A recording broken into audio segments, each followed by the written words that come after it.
I scuffed it. I scuffed it. I pressed the ending screen. Oh my fucking god. I just started streaming and I pressed the ending screen. Oh, it's so fucked. Oh, good gods. Hold on. Hello everyone and welcome back to the Deep Blue. I am Noira, the sea fox who sells escapism and daydreams, and I just scuffed my opening and my intro. How are you guys doing? What's up? It's good to have you guys back at the Deep Blue. Thank you for queuing and waiting outside so patiently. It's good to have you guys back.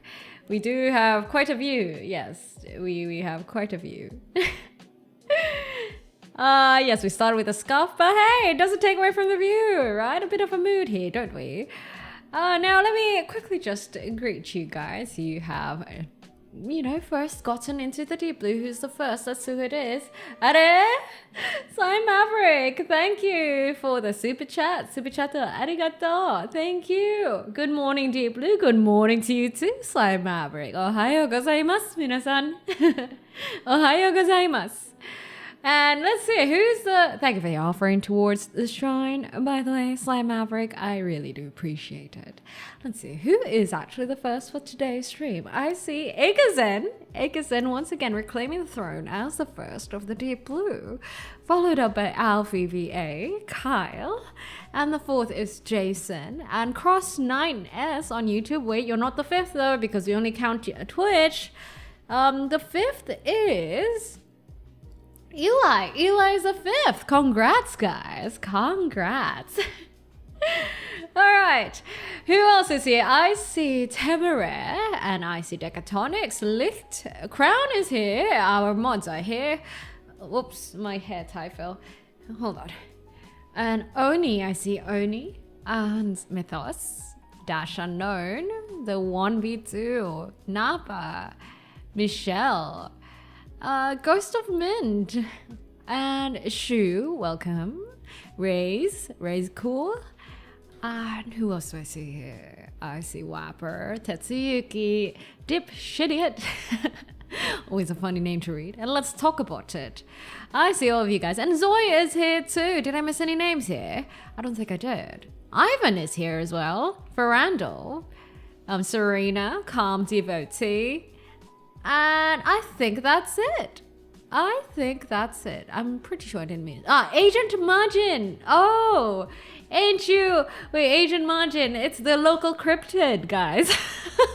I remember. You'll see, folks has a pretty good memory for selective things, and she will definitely remember the local cryptid. Who else is here? All right.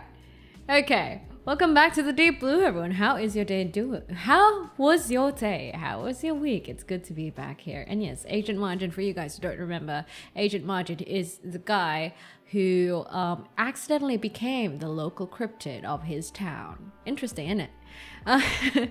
That was a story of another day.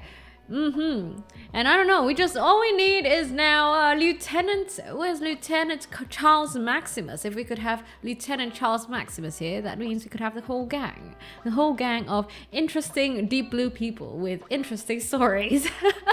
Do you guys remember Lieutenant Charles Maximus, the guy with 3 lungs? Anyway, I know of that because I was actually rewatching that VOD quite recently, so that's why I'm like, yeah, fun times, fun stories.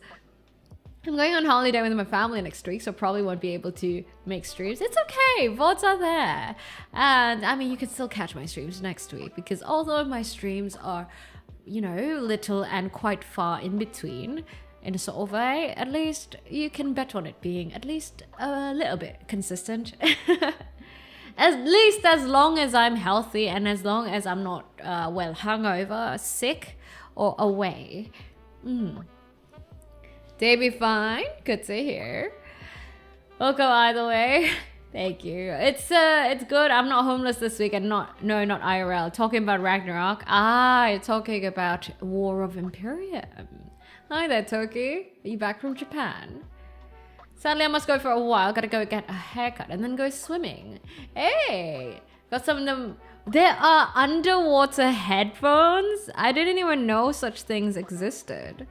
But hey, you go do your haircut, you go do your swimming. I think I want to go for a swim tomorrow too. I hope your haircut tends to be a good one. I hope your hairdresser does a good job. Butter voice? That's a first. Nobody's ever called me butter voice. Do you know what butterface means? Who knows what butterface means?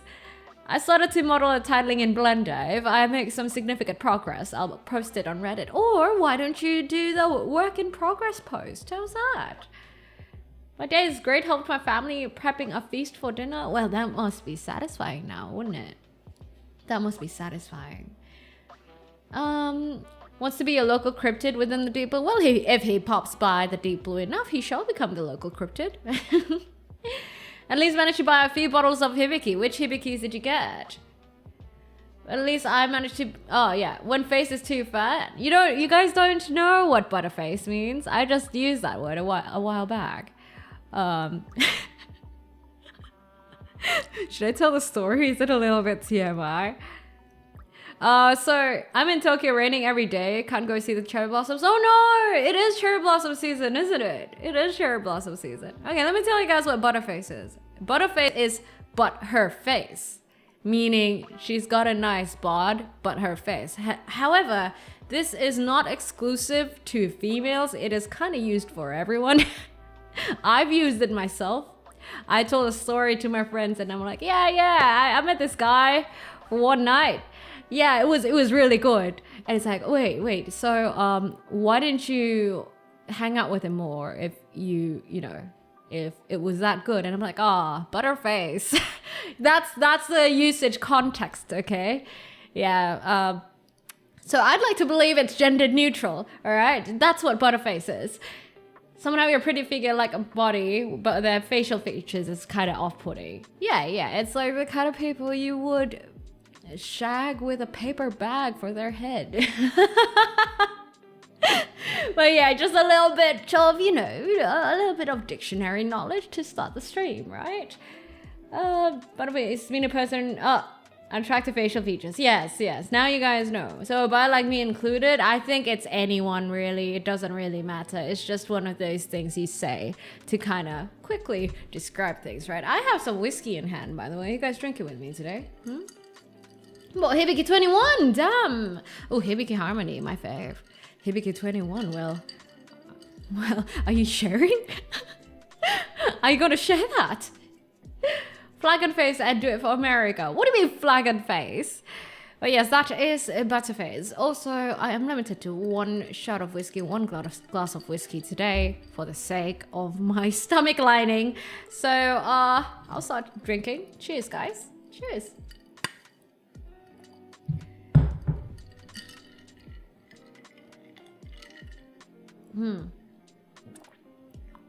Finally, some good whiskey and not just some drinks to get drunk off. Fuck. Decent stuff. Yes, please don't drink alcohol if it's still in the early morning. Please don't do that.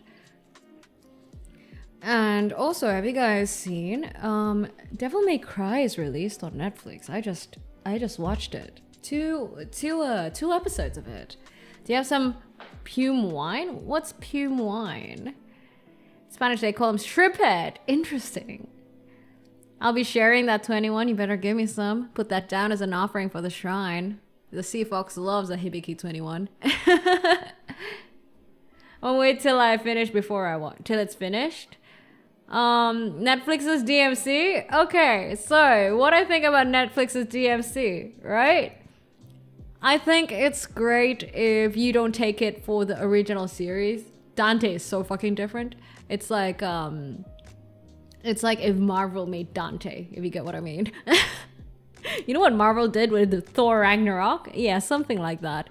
And I do believe, I've only watched 2 episodes, right? I really do believe, don't worry, I'm not one for spoilers. I really do believe that the show is catered for women.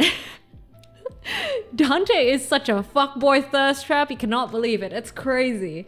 For real. When you watch it, you'll understand. Within 2 episodes, there are 2 kabedons. I'ma just put that out. And there are many thirst trap moments, so I love it. But Dante looks like such a fuckboy, and you know what? I like them fictional fuckboys, so I like it. I liked it. 3D Sun, not so much. He was like, "What the fuck is this Dante?" He was like complaining all the way. But yes, you should watch it with discretion of the original DMC Dante. There's a little bit of Virgil as well, I think. You'll see. I think there's a glimmer of Virgil in there. Some abs. Not subscribed to Netflix, so haven't seen it yet. There's a glimmer of Virgil, but I'm not gonna say much because I don't want to spoil you guys. But I think there's a glimmer of Virgil in there. Chantel, thank you for the follow. Welcome to the Deep Blue. I heard Evanescence played a role in DMC anime.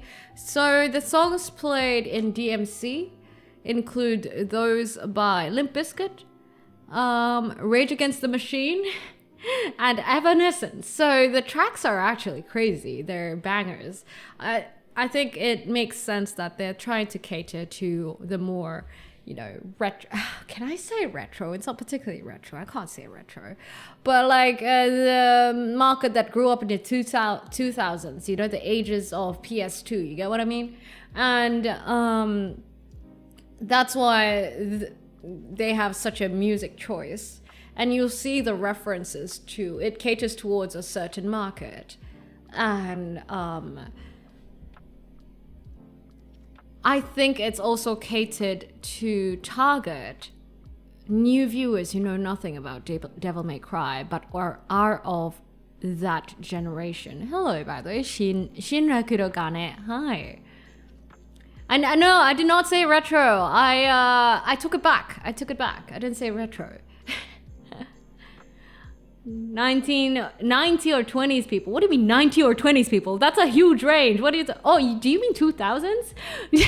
I'm like 90s to 20s. That's a very big range. I don't even know at what point I could start using the word retro anymore, because to me Final Fantasy X still feels recent. But then again, I've been alive for quite a many years, right? So it's kind of, the concept of time is kind of blurry to me. Only know those from Radio X. Rocket Alternative Group. Who's the Rocket Alternative Group? Did you play DMC? Yes. I've watched DMC, like watch people play the games.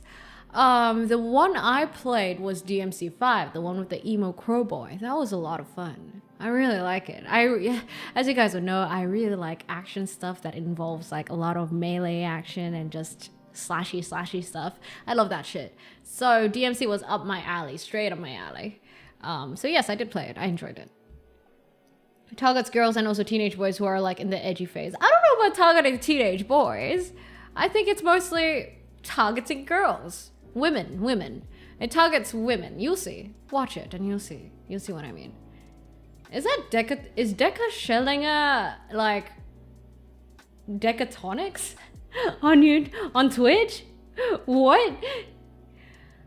I'm really starting to feel like zeros are retro now. When you say zeros, do you mean like 2000s? They already have OG PS2 and Xboxes in museums. That can't be real. No, I refuse to believe that. Even PS1 doesn't feel retro, man. PS1 feels quite recent. I mean, I still remember the days I played Rampage and shit. That's not too far off. That's not too long ago. I mean, judging from the genre of songs, watching people playing DMC 5, wait, I missed that. DMC 5 without that chair felt weird. Yes. Oh, Decatonics with the many accounts. 10 to 50 years ago is retro. That's a big gap. 10 to 50 years. 50 to 100 years ago is vintage. 100 plus years is antique. Speaking it as a restoration business. Interesting. Wait. So technically a floppy disk and no, I wouldn't say a floppy disk. The first CPU and the PS1, they're both in the same category of retro.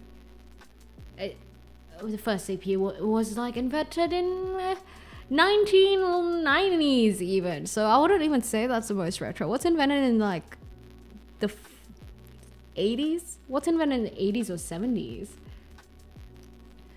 I'm gonna Google that right now. What's invented in the 70s?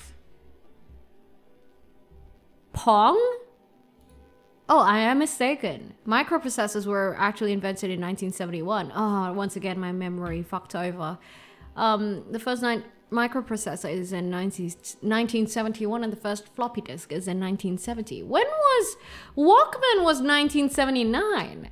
Then what the hell was PS1? When was PS1? 1994. Oh, huh. I thought that, as I remembered it, the floppy disk and the PS1 weren't too far apart. I might be mistaken. The first cell phone, okay, let me check. When was first, I think the first cell phone was still around 1990s, like late 1990s. First cell phone, let me check. As I remember it, at least. Because yes, I'm quite the ancient sea fox, so you don't particularly know how many years, right? Oh, I am wrong. It's in 1973. Fuck! What's the point of being ancient when you have shitty memory? Fuck! I got all that wrong, man. I got all that wrong. If we compare things now with the things that were in 2000s, old Nokia phones, PS1 and 2, old computer and stuff feels really retro. I don't know. It feels too recent to feel retro, but hey, maybe that's just me in denial, right, guys? There is actually a theory that time is broken. I think it's more so that time is relative, right? Mythos, you goober. Hi, Scarling. Kevin Conroy's in DMC. Oh, I think I know which one he's playing. That it clicked in my head because I was like thinking, who's this guy? Who's this voice? Sounds so familiar. Yes, that makes sense. It's probably Kevin Conroy. Yes. Go and watch it later. It's an entertaining. It's quite entertaining. No, Chaotic Taco, you spoiled it. Someone was about to watch it. Come on, no spoilers, guys. No spoilers. No spoilers. Come on. But yeah, how you guys been today? I have been, well, quite productive. I've been quite productive. Your brain has to forget old stuff to have new memories. Yeah, like an SSD, right? You can only have a limited amount of like disk space. I don't know how people with photographic memory do it. Yeah, I've been quite productive today. I also had to go out to meet a few friends today as well. So very productive and very social Sea Fox today. The Nintendo Famicom NES in US released in 1983. I do wonder, how many of you guys in chat right now actually don't know or are not familiar with a floppy disk? I'm not judging. I mean, I know that I do have some younger audience, but how many of you guys? No. Okay, hold on. Actually, hands up if you'd like to admit that you were there when the floppy disk was in usage.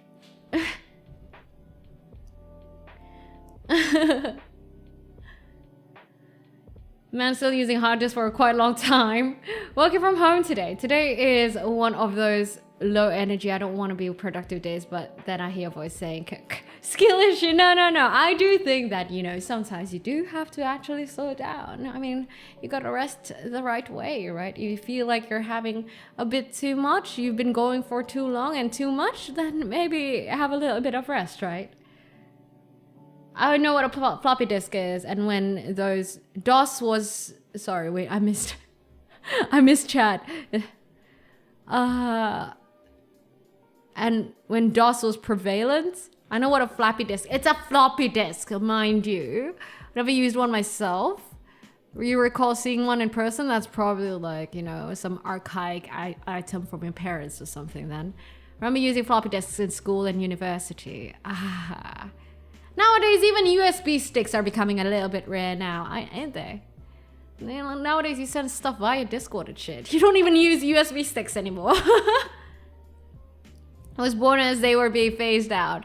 I was a few years old during floppy disk eras. Okay.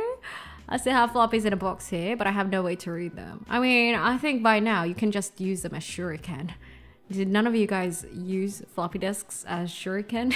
They make great shurikens.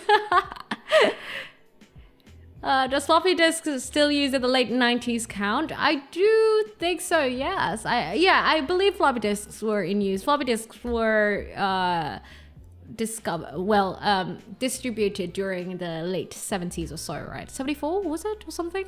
And then still in use till the 90s, mid to late 90s, I believe. Hi there, Master of Laughs. I saw people keeping floppy disks while mostly people use CDs. Ah, yes, CDs. I know what VHS is and I feel old. I think, wait, the floppy disk was prior to the VHS, right? Let me check. When was VHS? Oh no, it's around the same time. The VHS was in 1976.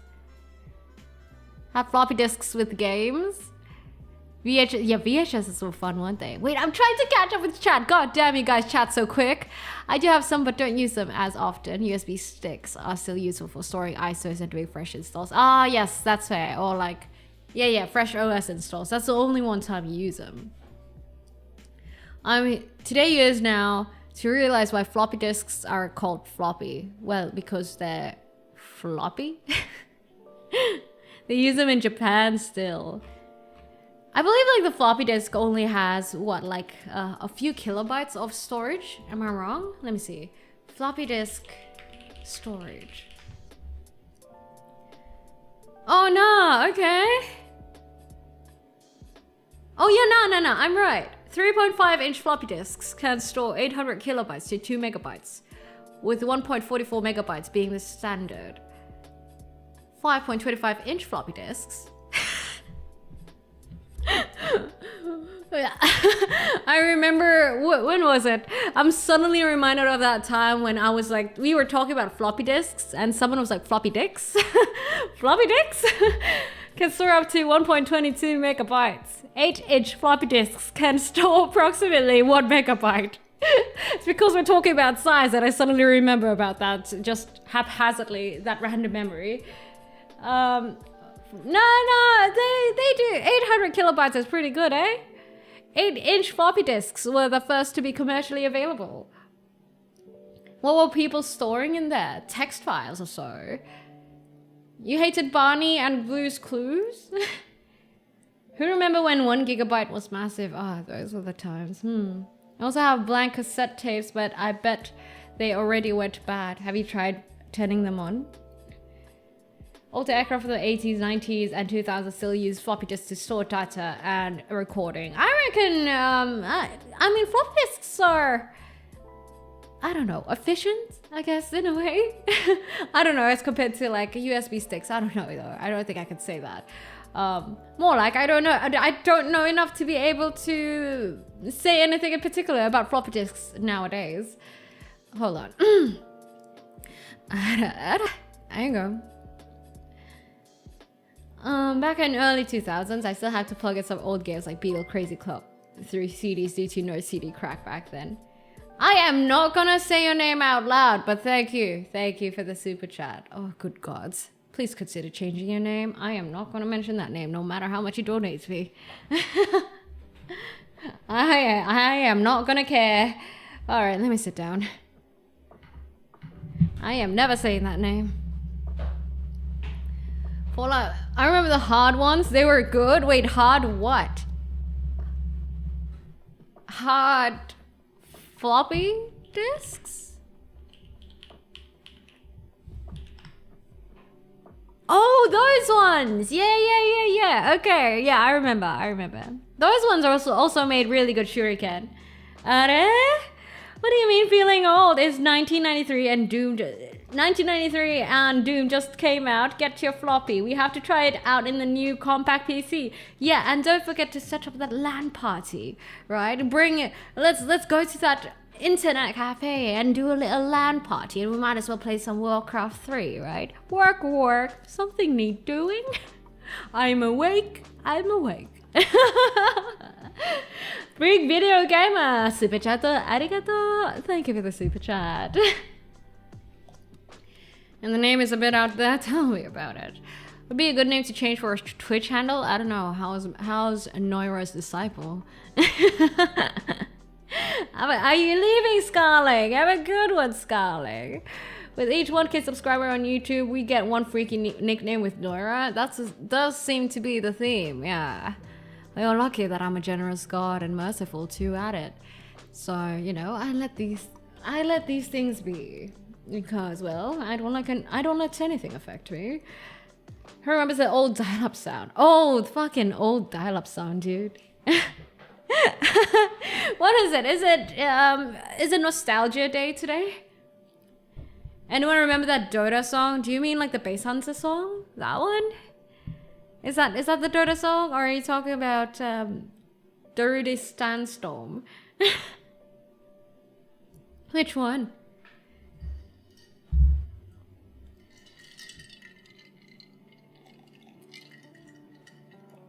I will savor my whiskey today because I only get one glass. IBM and AOL. Remember MIRC and ICQ? Is IBM still around? Yes, they are. They are. But Notting Hill. I don't know anything about Notting Hill, actually. Times then 200 friends at Steam and 70 or 80 playing in something other 20 being online. Now 6 or 7 playing in something, 4 or 5 being online. Rest dead or leave. Damn! No, I mean, a lot of people nowadays on Steam are just invisible, though. I am one of those. I am the type who would go invisible on Steam. Pick up the phone with someone connected to dial-up. Yeah, I remember those times. I remember when, you know, when you turn the radio on or something, and then, like, when you bring your phone a little bit too close to it. Oh, the sounds it'd make. You remember those sounds? There's a static, not so much static, but like the sound that happens when you bring your phone close to like a radio, like your car radio or something like that. We're talking about old songs that I start to remember the Living Tombstone FNAF songs. Party in the USA is not old? What the hell? No! My first stationery was one Dad bought in mid-90s. It was fun playing Wolfenstein on 3. Wolfenstein 3D! You know, I have Wolfenstein on my Steam. I have not played it at all, so I wouldn't know. Yeah, feedback, that's what it is. I still remember my beautiful, beautiful Nintendo 64 that I still wish I could play some Pokemon Stadium and Mario Kart. Nintendo 64 had the best Mario Kart, man. For real. I am still not gonna say your name, but thank you for the super chat.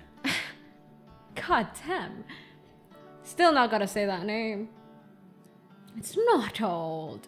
Miley Cyrus just got out of Disney not too long ago. What are you talking about? Got me reminiscing GTA San Andreas on PS. You know what I want to play recently? So, because I've been playing Sifu, right? I think I want to try playing Sleeping Dogs. I have not played that. Have you guys played Sleeping Dogs? I've been urged to play Sleeping Dogs. Apparently, it's really good. The Harlem Shake was more than a decade ago. How long ago was Planking? Fuck. iCarly? iCarly is new. Shut the fuck up. You guys remember Kenan and Kyle? That's a little bit older. iCarly is recent. Please. Some peaches were presidents of the United States of America. Is my concept of time fucked up? Holy shit. A lot of the stuff that you guys are saying is like very recent. It's really good. Yeah, I heard like the combat's really good for Sleeping Dogs, so I do want to play it. Oh my god, this is like giving me weird ass whiplash. Like, what the fuck? A lot of the things you guys are saying is literally, it feels super new to me. Like, Hannah Montana it was only recent that she became Miley Cyrus. Same with Ariana Grande. All that shit is like recent. I guess when you've been alive for too long, you just kind of lose yourself in the concept of time. The relativity of time is just, you lose all of it. You lose all of it. Why almost 20 years is recent to you? I don't know. I don't know. Fuck me. Bloody hell. Sleeping Dogs is better than GTA. I guess I have to try it out then. I have to try it out. You know, mayhaps it happens when possibly a deity has gone through many years. Maybe it just happens. You know, you kind of lose the relativity of time, everything. You kind of get it jumbled up, you know, between what's recent and not. It just happens. Like, to me, World of Warcraft is still fucking recent. Bloody hell. Final Fantasy 11 was fucking recent. So was 10. 7. No, okay, 8 feels kind of recent too. I don't even know. I'm just gonna shut the fuck up. I'm gonna shut up. Time is broken. Tell me about it, man. Tell me about it. Danny Phantom. Oh my god, Danny Phantom was hot, bro. Shigo was hot. Danny Phantom, Shigo, Kim Possible, they were all super hot. God damn. For real. I swear, Nickelodeon, Cartoon Network. There was one hot person from Cartoon Network. You guys remember Powerpuff Girls, mayor's secretary? She was hot. And everything else is mostly from Nickelodeon. Shigo was hot, right? Shigo was super hot. Oh, Totally Spies. They were all hot. They were super hot. I loved Clover. Clover was great. And then I watched Twitch recently within the past 2 or 3 years, and someone tells me that there's a hidden meaning behind every single episode or season of Totally Spies. Like, what the fuck? Have you guys heard of that? There's like, apparently every Totally Spies episode is a kink or something. It's mad. Can't believe the F word left your lips. I must adjust my expectations. Oh, sorry, I actually swear a lot. I actually swear a lot. I swear like a sailor. Saturdays? What's Saturday? That's how you spell Shigo? Have you been watching Amelie too much? American Dragon. Ed, and Eddie. I loved Courage the Cowardly Dog shows starring Courage the Cowardly Dog. It's interesting that I hate horror, but Courage the Cowardly Dog is probably my most favorite show on Cartoon Network. Thank you for the hydrate. Did you guys see that I also recently did a Courage Cowardly Dog meme? Totally Spies. Mama Goes never let me watch it because she thought the girls in that show were too spicy for me. Yeah, they were all in skin-tight clothing. But they were hot. They were hot. I think that's the one time, that was like one of the first times I realized that, actually American animation is pretty good. You got Totally Spies, and I think there were a few others that changed my expectations. Probably Last Airbender. And what were other shows that were like kind of American? Oh, Samurai Jack was a fucking goat, man. Fuck, Samurai Jack was amazing. Courage is total bro, right? I remember my first introduction to Totally Spies was at the trade when someone left the comic version. I've started reading. There's a comic version? I didn't even know there was a comic version. Rocco's Modern Life. That sounds very familiar. Which one is that? Wait, is that the kangaroo or something? Is that Rocco? Rocco's Modern... that guy! Yeah, alright. Yeah, I remember. I hated the cow. I really hated the cow. The cow disappointed every single aesthetic standard of mine, unfortunately. So I really hated the cow. I'm sorry. You'll see Fox is someone who appreciates aesthetics a lot. I was lucky to grab Samurai Jack on DVD when they released in the UK. It's out of print now. And Samurai Jack was like art, dude. Like, for real. I feel like, although it's like kind of arguably simplistic art style, but I feel like with a lot of the scenes, it felt like art. You know, with the composition and the colors and the silhouettes that they used. Did anyone like Rugrats? Yeah, Rugrats. Rugrats was like It's something I watched when I didn't know what to watch, and it was like fucking weird. Now that I think about it, Rugrats was fucking weird. Have you watched the completed season of Samurai Jack? I have, I think.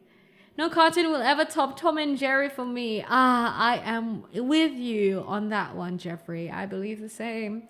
Tom and Jerry is the best thing ever, and even now I still watch it.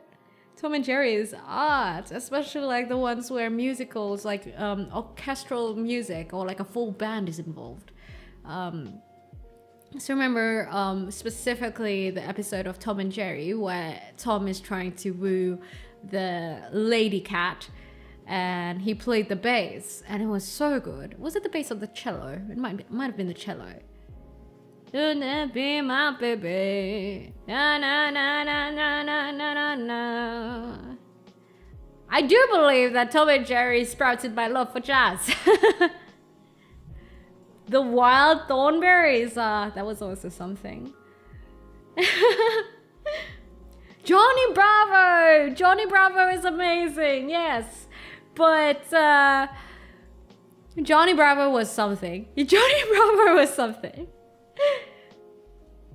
Dexter's Laboratory. What did we start here in chat? This is like a Pandora's box of nostalgia. It's crazy. Rugrats All Grown Up there was an all grown up version. Oh wait, no, I remember. I actually remember. Yeah. Space Jam with Michael Jordan. That was where I fell in love with Lola Bunny. God damn, dude. Like, Lola Bunny was so hot in Space Jam. I'm pretty sure everyone thought the same. It was the cello? Yeah, that one. The music, the overexpressive emotions, the weird shapes and sounds. Ah, yes. Yeah, I know the running music. Everything was perfect about Tom and Jerry. Stop it. Did someone say Supernatural? Supernatural is recent. There's no way that Jensen Ackles is not recent, man.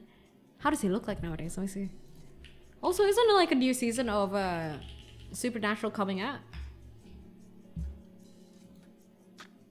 He still looks the same, dude. Oh, he is so hot. He is so hot. All right. Teletubbies about. I've never watched Jessica Rabbit, but I know about her. Oh god, I think if anyone can top Lola Bunny, it's definitely Jessica Rabbit. Hey, definitely Jessica Rabbit. Welcome to the jam. Yeah, Looney Tunes was a whole thing too. Loki, if liking Lola made me a furry, well, I'm pretty sure that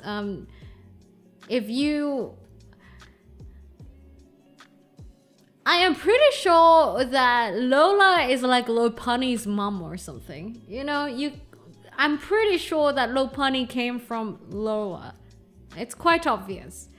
And honestly, Lola was the best back then. Lola was the best. Growing up with the Michael Bay Transformers movie is what introduced me to Linkin Park. The Michael Bay... Which Transformers was the one with Megan Fox?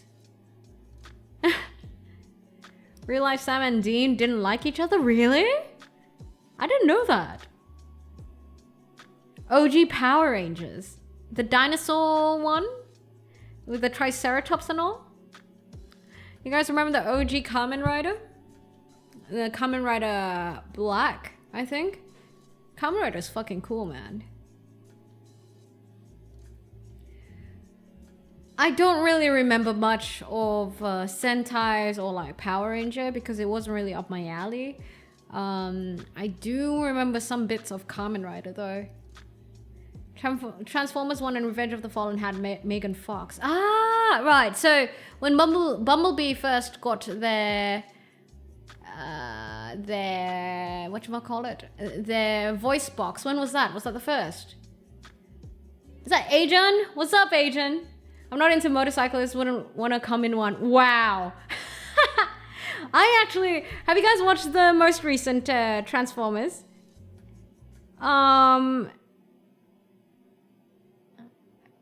They made lady Transformers. And one of them was like a Skyline GTR or something. She was kind of hot. I don't know. I've never thought that I would have feelings towards machines, but like seeing a robot of a Skyline GTR was kind of hot. I don't know. That's like a newfound feeling for me. Like it was an interesting experience. Transformers is the best Transformers movie. I barely remember, man. I barely remember. It was the last movie, Transformers 5? The one with the Skyline GTR Transformers. I think it's the most recent one. I don't really care for the plot. I was just looking at the Skyline GTR gal. So what philosophical lessons did you learn from all these cartoons? Number 1, don't open your doors to strangers, as you learn from Courage the Cowardly Dog show starring Courage the Cowardly Dog. Yeah. And sometimes you gotta stand up to assholes, like Eustace. Yeah, you gotta stand up to assholes, Courage. That's what I've learned. And yes, it is wise to look up stuff on the computer, like Courage. Courage, be like, okay, if you don't know how to do shit, look it up, figure it out by yourself. The computer is there to help you. So use all the tools you have available. I learned that from Courage. I guess most of my philosophical lessons have been learned from Courage. Let's see, what else? Totally Spies taught me that you can be smart and pretty both at the same time and agile as fuck. Nothing stopping you. And also Kim Possible taught me that you can also be like that and you could be like ruthless as hell. Never knew you're an automotive enthusiast, Noira. I'm not. I just know a few brand names, that's all. And also I have this weird ass guilty pleasure of liking to watch MFG Ghost on Netflix, which is kind of like a spin-off from Initial D. Do not rely on AI snippets as facts. No. I've told you guys many times already, okay? When possible, do not use AI. Use the power of Google search and critical thinking to assess which information is apt for your usage. It trains you in a certain way. However, sure, with some things, for example, if you have to go through extensive research for some things, there is some merit to using AI to do that brunt work for you. But other than that, find the joys in looking stuff up on Google and actually deciding which information to choose and pick. MF Ghost is the sequel to Initial D. Oh yeah, you're right. It's the sequel. I just remembered. It is like the kid or something. I can't remember.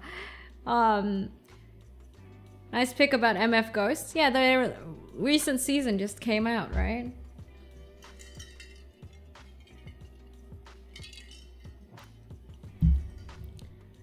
Because they wouldn't let me watch any of those when I was like 9 or so on. That means you can watch stuff now.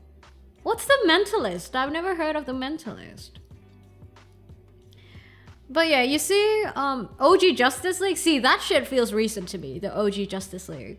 But I'm pretty sure when I watch it now on YouTube, I'm pretty sure I'll be like, oh yeah, nah, that looks old. But in my head, like the whole Robin Starfire thing is still very recent. Batman animated series was best Batman in my opinion. Have you guys watched the Samurai Batman? Optimus Prime's VA, Peter Cullen, lives by the words of his older brother who served in the army whenever he voices Optimus Prime. If you want to be a hero, be a real hero. Be strong. I missed it.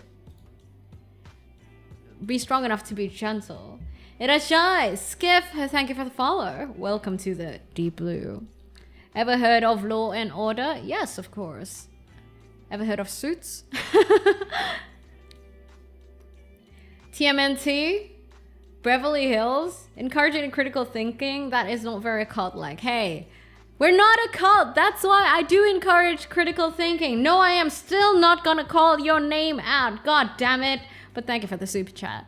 The duality of man. Samurai Batman was awesome. I actually never managed to finish Samurai Batman, dude.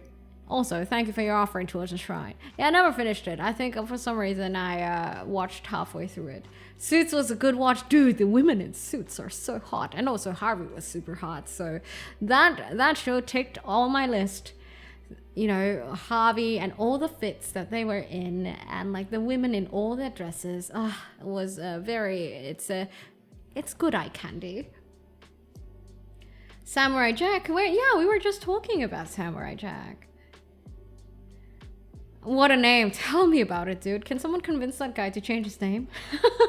I don't know what else I can do. One day Noira will say my name. No, I will not. I believe and I have utter confidence that I will never say your name. Unless you change it into something a little bit more proper. Samurai Batman had a... Oh, wait! Oh, yeah, okay, nah. I did watch till the end. Yeah, I remember. Yeah, no. I actually watched till the end because I remember it kind of reminded me of a certain One Piece arc. Yeah, I did finish it. Are those chats from YouTube? Yes, they are. Are you gonna report me? Yeah, I do. Because I'm really very much for someone who be like, okay, you can watch on any platform, but the main platform is always Twitch. Oh god, Cow and Chicken. Cow and Chicken was something, huh? Cow and Chicken was also one of those shows that didn't fit my my aesthetics, and I would hate to watch it. Like, you know, when you want to watch something but the show isn't on yet. Nowadays you have shows and everything at your fingertips, right? Via the stuff that say via YouTube or like streaming and stuff like that. It's easy, but like back then you'd have to wait till your favorite show pops up. So I would hate watch Cow and Chicken because I was waiting for, say, Courage the Cowardly Dog or something. You're so cool. How am I cool? I'm not cool, I'm just old. My Little Pony. Honestly, yeah, with the amounts of attention that My Little Pony gets, I do often get curious as to why My Little Pony, you know? Noira's sweat is by water? Sure. I sweat seawater, so... Do you know what seawater does to you when you drink it? Sure. I'll say that. I don't mind that. That's a little bit better. Chowder? Is Chowder a purple guy? Is that Chowder? Care Bears! Ah, the Care Bears I remember is a guild in World of Warcraft. Oh yes, Care Bears was a thing, huh? You guys remember Happy Tree Friends? Or Oddballs, something of Imaginary Friends. That was quite nice too. It had good art. And what's the thing with Mordecai and Rigby? See, those shows are like recent, man. Even Adventure Time is like super recent to me, or at least it feels like it. Why My Little Pony? That's a philosophical question. Yeah, you get what I mean, right? Why? The OG Ben 10. Yo, Grown Up Gwen is hot. Grown Up Gwen is so hot.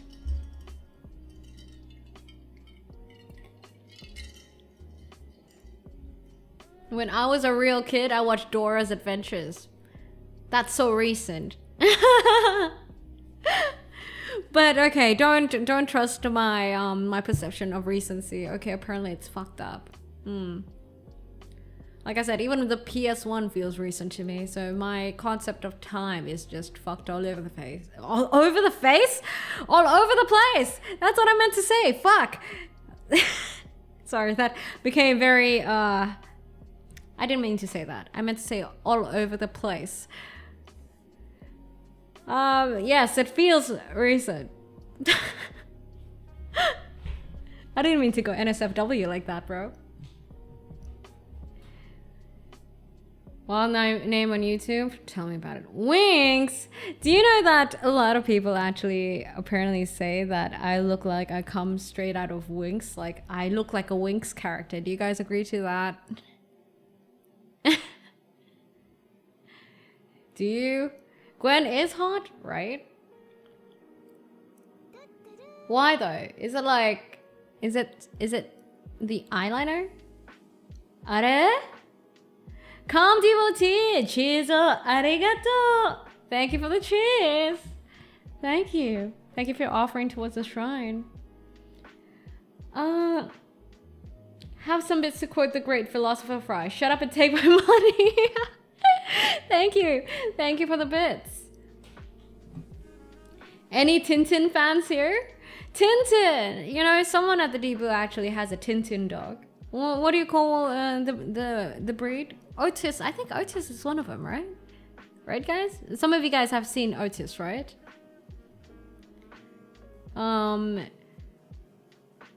Is it a Schnauzer? What's the Tintin dog's breed? Tintin dog. Fox Terrier. I'm tripping. It's a Fox Terrier, not a Schnauzer. Fox Terrier, guys. Yeah, Tintin. Speaking of which, do they have a blue Winx character? I know Stella is yellow or orange. Flora has green, I think. I actually don't know. I never watched Winx. I never was really into Winx, so I don't know. Did you read Calvin and Hobbes? Calvin and Hobbes? I know of it, but I never read it.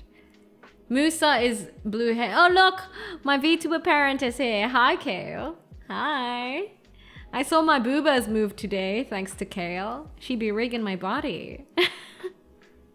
Okay, shit. The way I said that sounded wrong. Fuck, okay. That was, I swear, whatever I've been saying the past 10 minutes, and if they sound sus, it's unintentional, okay? I don't usually say these things. It's called a preference, True. It's called a preference. Was the boobs too bouncy? I don't know.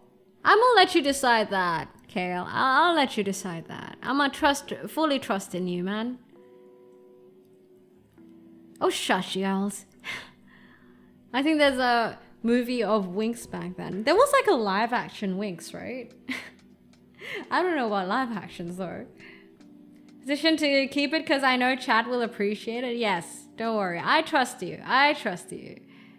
I trust you, Kale. You can rig the. How do I make this not sound weird? You can rig the model however you want. If I said you could rig the body however you want, that's too sus. Nah, I'm not about to get baited into that sort of sentence, alright? Yeah, Kale is the best. Truly. Oh, you guys should see it. It looks so good. I can't wait for the 2.0 debut, guys. And then after 2.0, we could get a 3D. Hey, that would be nice, hey? Can't wait. I do still need to do my research on like what VR gear I should be getting. Miss watching Highlander. Christopher Lambert. Highlander? Wait, hold on. Why does that sound familiar? Is that Henry Cavill? Henry Cavill? Sorry. Oh, it's a remake? That's a remake, okay. Oh, Scooby-Doo was great. Scooby-Doo was great. Oh my god, stop guys. You guys are making me feel super old right now. Fuck.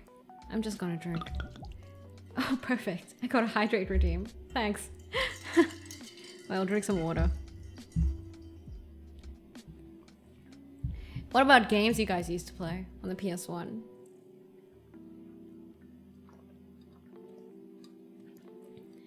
I remember playing Tales of Destiny. Oh, Spyro was great. Spyro was great. Tales of Destiny was fun. Final Fantasy VIII was 3 discs. Crash Bandicoot? Yeah, Crash Bandicoot was fun. Rampage is still like one of my... It's up there for me, you know, because Rampage... I don't know, there's a certain nice feeling to eating random guys in buildings. You get what I mean. And climbing on the top of buildings and destroying them and shit like that. There's a certain satisfaction to it. One of the Highlander movies and series. Yeah, I don't think I've ever watched it.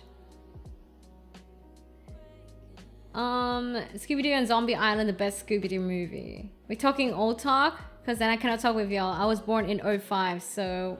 Well, you can, bask in your youthfulness then and realize that, look at all these hags slash whatever the male version of hag is. Look at me, I am the fountain of youth. You can brag that whilst we talk about old shit. Played Einhanzer. Pretty unknown game. Yeah, I don't know that. Metal Gear Solid. Wait, can you guys believe that I've never played a single Metal Gear Solid? Curious is... Yes, this is that Noira. I'm the same Noira who played Ragnarok Online. I used to play a lot of modified pirated copies of GTA. I've only played GTA recently. I've never played like any previous versions of GTA. I'm trying to remember the stuff I played on PS1. Monster Rancher? And what, the Digimons where you have to take them to the toilet to poop? Those were fun. Was that on PS? Yeah, I think that was on PS1. Yeah, I've never played Metal Gear Solid, and I've actually seen plays of the recent Metal Gear Solid, which has like stealth mechanics and all. I am intrigued. I am intrigued. Believe me, Onesan, Metal Gear Solid is an unusual game. What do you mean unusual though? I've only heard good things about Metal Gear Solid. Metal Slug X and Gran Turismo 1 or 2. Oh my god, Gran Turismo. Harvest Moon, yes, and Suikoden. I made a Harvest Moon reference not too long ago. I was saying, I think, was it on Reddit or something, where I was like, and Twitter. I was like, yes, leave offerings for me, like you throw offerings into the fucking lake for that harvest goddess in Harvest Moon. And I think only a few people got that reference. Slug Terra? Okay, there's a lot of... Oh, Civilization 2, I think I did play. Heroes of Might and Magic, I did play that too. 7 or 9, I played 7. I played 8. I've never played 7. I don't know why till now. 9 I only played recently. I jumped from 8 to 10. I don't know why I didn't play 9. I think it's because I didn't really like the aesthetic of it. I guess from XLA who goes door to door. Digimon Cyber Sleuth is like Tamagotchi. You feed it, train it. Wait, isn't Cyber Sleuth like the recent one? Because the Digimon where you gotta bring them to poop is like an old PS1 one, as I remember it. Like during the same times of Monster Rancher. Metal Gear Rising. Damn, apparently I have missed out on a lot of PS1 games. Oh, you auto sleep? Yeah, have a good rest, Decatonics. Thanks for dropping by. I don't know, what do you guys think of like the most... So I have been recommended 2 games recently for me to play. So remember how I had some friends over from overseas coming over and we partied it up and drank all weekend? Well, basically I got 2 recommendations to play after that. And they were like, Noira, you should play... When they know I stream, okay? And some of them know I'm a VTuber. They don't really care because they're normies. But like, they were like, Noira, you should play 2 games. One is Persona 5. The other one is Metal Gear Solid.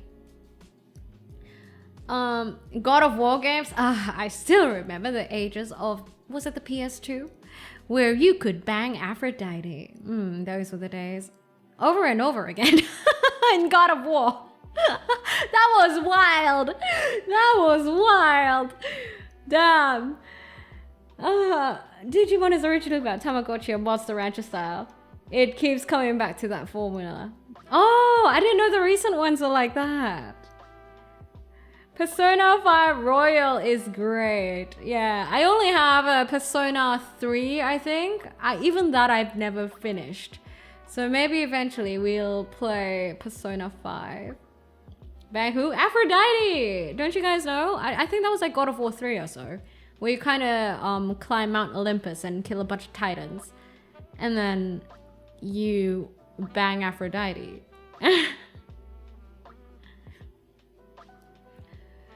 Your Volkswagen has arrived! I think Greek mythology Kratos was super fun. Yeah, Greek, right? Yeah, that's Greek. Persona 5 is a must play. Maybe down the line. Right now I have like so many games to play because of, well, you guys clearing my throne backlog. I now have Inzoi, Hades 2, Assassin's Creed Shadows. So I gotta get that through her first. Gotta get that through her. I gotta get through that first. Oh my god. This is what happens when I say things whilst reading chat. Aphrodite is my sister. Is it the same Aphrodite? Do you ever have friend and play way out? Wait, what's that? I have Persona 4 Golden, but I'm not playing it because I already watched the anime. There's an anime? There's a Persona anime? Seriously? But it's gonna take like 100 hours plus to beat it. Wait, Persona 5 takes 100 hours plus? Seriously, 100 hours? 100 hours is like, let's say that I stream 3 times. Okay, 3 hours per stream. And let's say I stream a game twice a week. So that's like 6 hours per week. So, fuck, I don't have my... Can someone calculate for me? Can I have a math titling do the math? How many weeks would it take me to finish Persona if it takes 100 hours, if I stream like 6 hours a week? I cannot math. That's why I have titlings, to do the math for me when I need to. I have played all of Persona 5 games. I have heard so many good things about Persona though. So, and I love the aesthetic as well. So when my friend told me to play it, I'm actually quite excited for it. But like, I didn't know it'd take like 100 hours. 2.5 weeks? Are you kidding me? Not 2.5 weeks. It's 100 hours. Yes. You're telling me it's 100 hours. 40, 50 weeks. That's 40, 50. That can't be right. 40, 50 weeks is wild. 17 weeks? 17 weeks, that means how many months? How many months is that? Divided by 4? Depends on what you do. Is 100 hours for like a total completion like plat, or is that just like a normal run? 4.33, not 4, well, fair. And then what is it in months? I have you guys to do the math for me. I don't have to do math. I just have to drink whiskey. I don't have to do it. 4 months. A year, wait, a year and a half? Zen, how are you doing your math, bro? A year and a half, excuse me? For slightly more than 4 months. How are you doing your math, Zen? Slightly more than 4 months. That's like a quarter and a bit. That's crazy. That's like a quarter. Yeah, a quarter and a bit. Like a quarter and a month or so. Fuck, dude.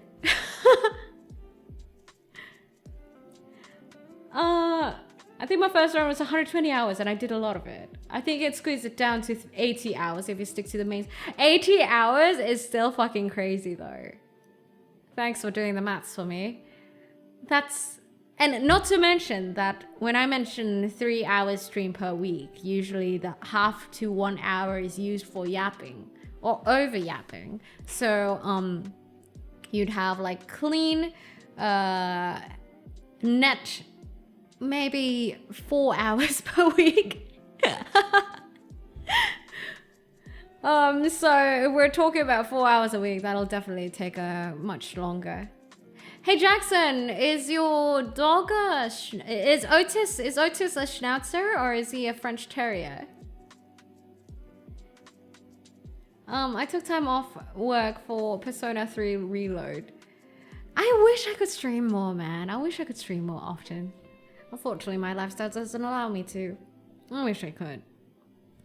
Maybe it's plausible if I play on stream and offline, which could be something I could do. But then you guys won't see half of the story. But then you have the conundrum of who to romance. Can't I just harem everyone? Is that not an option?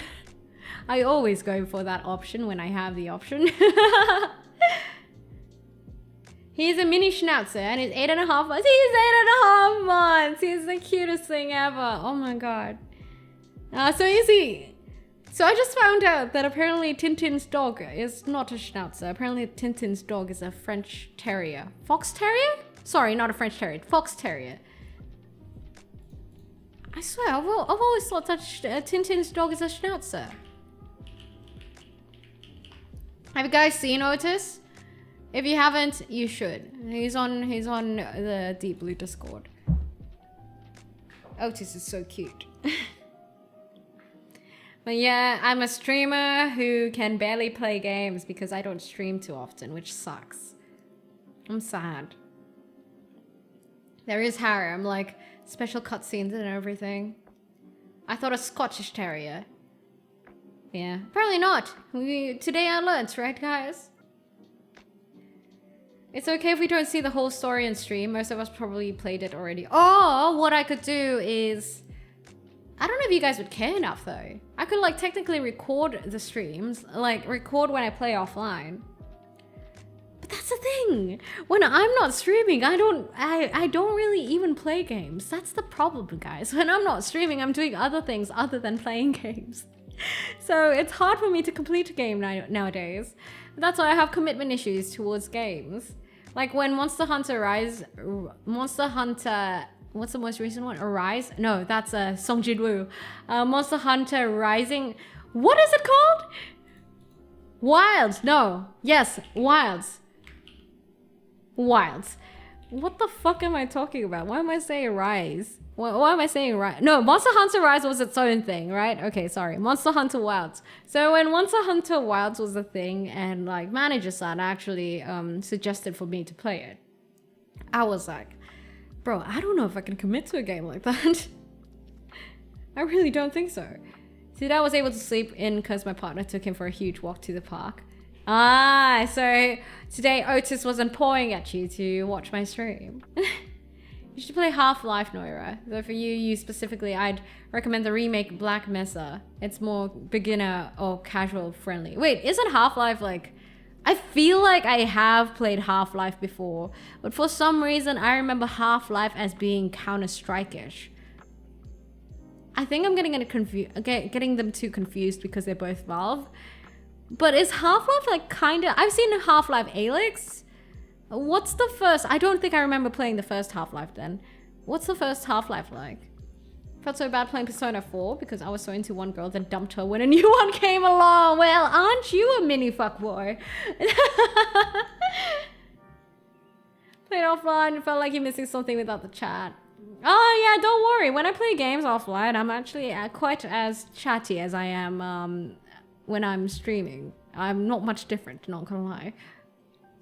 Have you played Hollow Knight? No, I have not. Most people finished it in less than a week, but title updates to come. Yeah, I heard there's a big update coming soon, right? But the thing is, with Monster Hunter Wilds, is that a... Wait, hold on. Oh my god, I scared myself. I thought there was a crack on my screen. But then it was something else, sorry. It was like a website I opened and then it looked like a fucking crack. I thought my monitor was cracked. What was I saying? Shit. Counter-Strike was a mod of Half-Life. Oh, really? I didn't know that. Do you know the truth of all things? Like, what things particularly? Half-Life looks like Quake. No wonder I'm single. Hey, you're supposed to learn from your mistakes, mates. So if you were a mini fuckboy for Persona 4, then maybe in Persona 5 you could have learned better ways, you know? That's cute. Hold on, I need to drink some water. Perfect, thank you for the hydrate.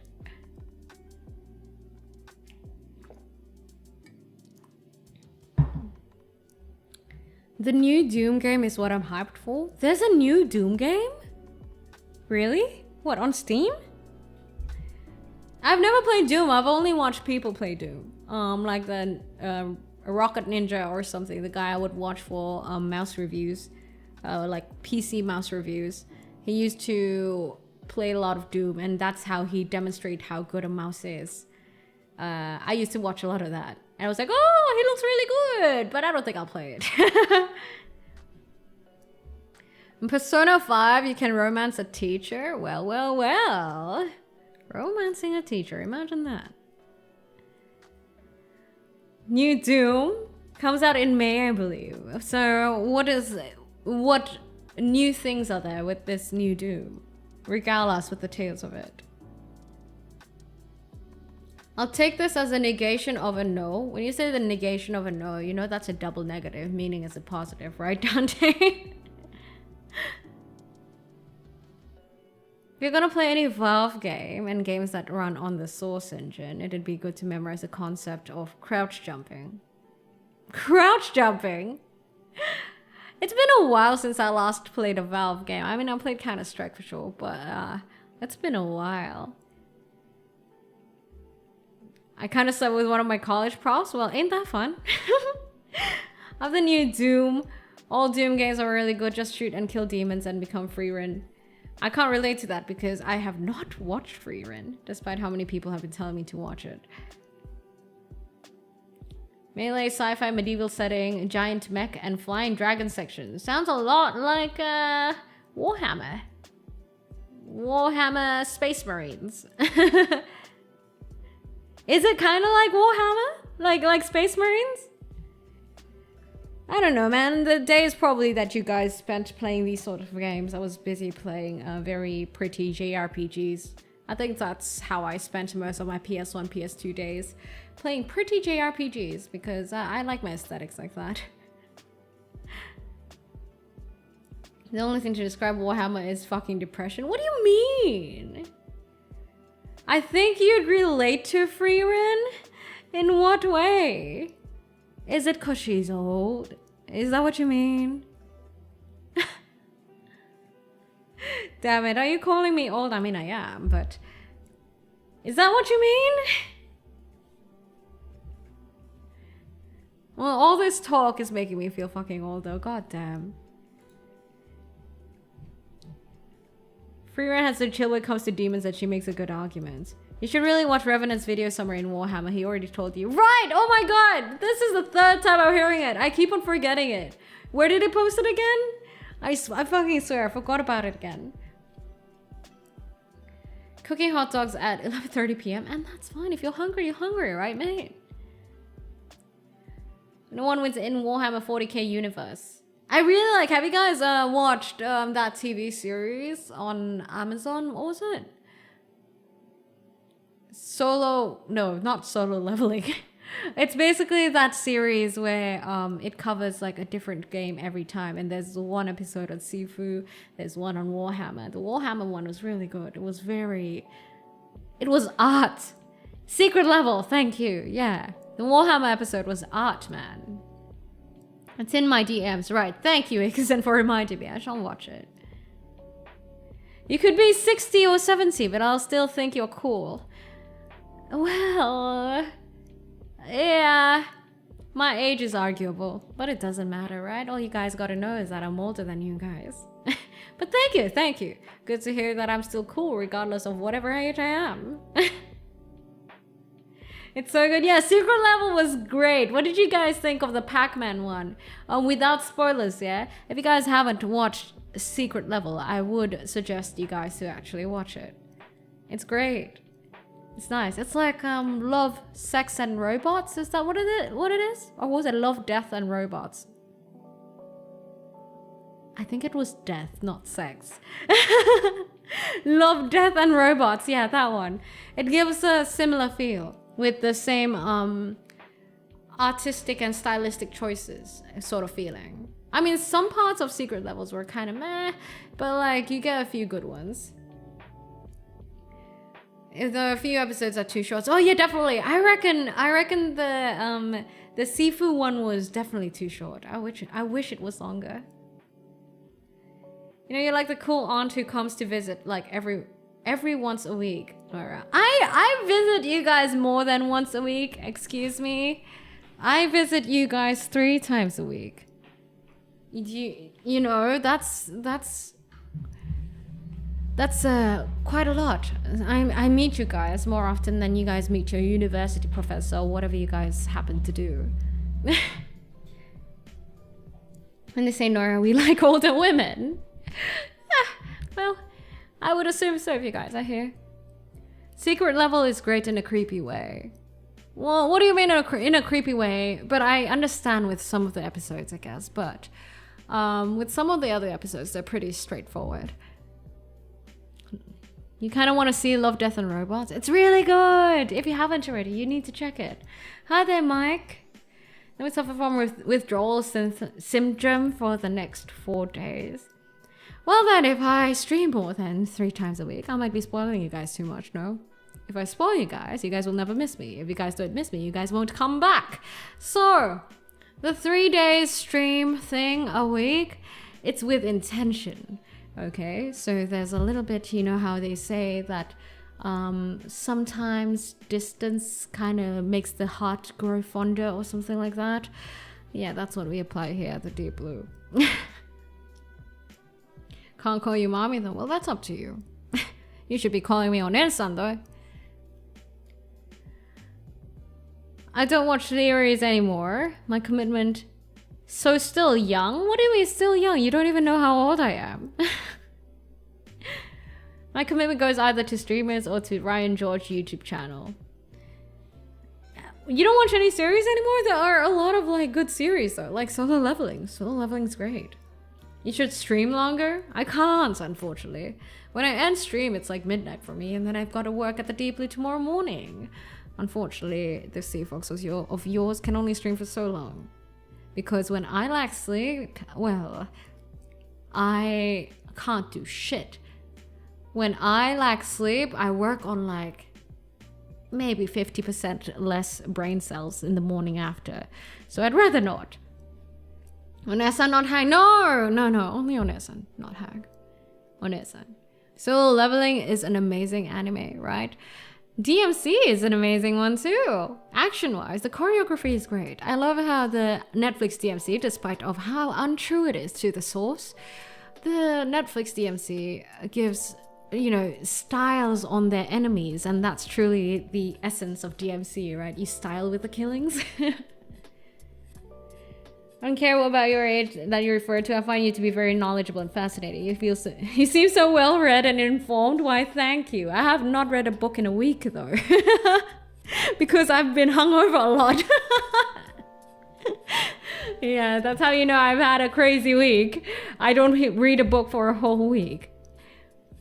Does coffee help? No, coffee actually doesn't help. Like when I lack sleep, nothing helps except more sleep, unfortunately. So yes, that is how the higher gods have decided to balance me. I may be great and perfect with a lot of things. I do have a few drawbacks though here and there. And the other way that they keep me in rein is to give me hangovers and lack of brain cells when I lack sleep. So that is why I at least have to drink moderately, responsibly, and have good enough sleep hours. If not, I am fucked. Like with Invincible or One Piece, I watch clips to keep up with the story, then watch the best fight. Oh wow, you TLDR anime? I don't know what I think about that. I feel like to enjoy art, you do need to indulge yourself in the whole thing, but hey, I'm not here to judge. It's understandable. I had a cousin who would watch, who would multitask and do his shit like work or like study and everything, whilst he was a lawyer, by the way. So he did work whilst watching anime on double speed, which was fucking crazy. So at home he'd do that. And I'm like, how do you even do that shit, bro? Working on lawyer shit whilst watching anime in double speed? I don't understand. Too real? Yeah. Some people are just built different, aren't they? I cannot for the life of me do that. I can't even work whilst watching other people's streams, man. I get too fucking distracted. When I work, I really need to be locking in. If not, I just get distracted. And so what I do is that I just put on a headset and work to lock in. Hi there, Abu Dos. Ooh, I think I really need to be taking my drinks a little bit slower.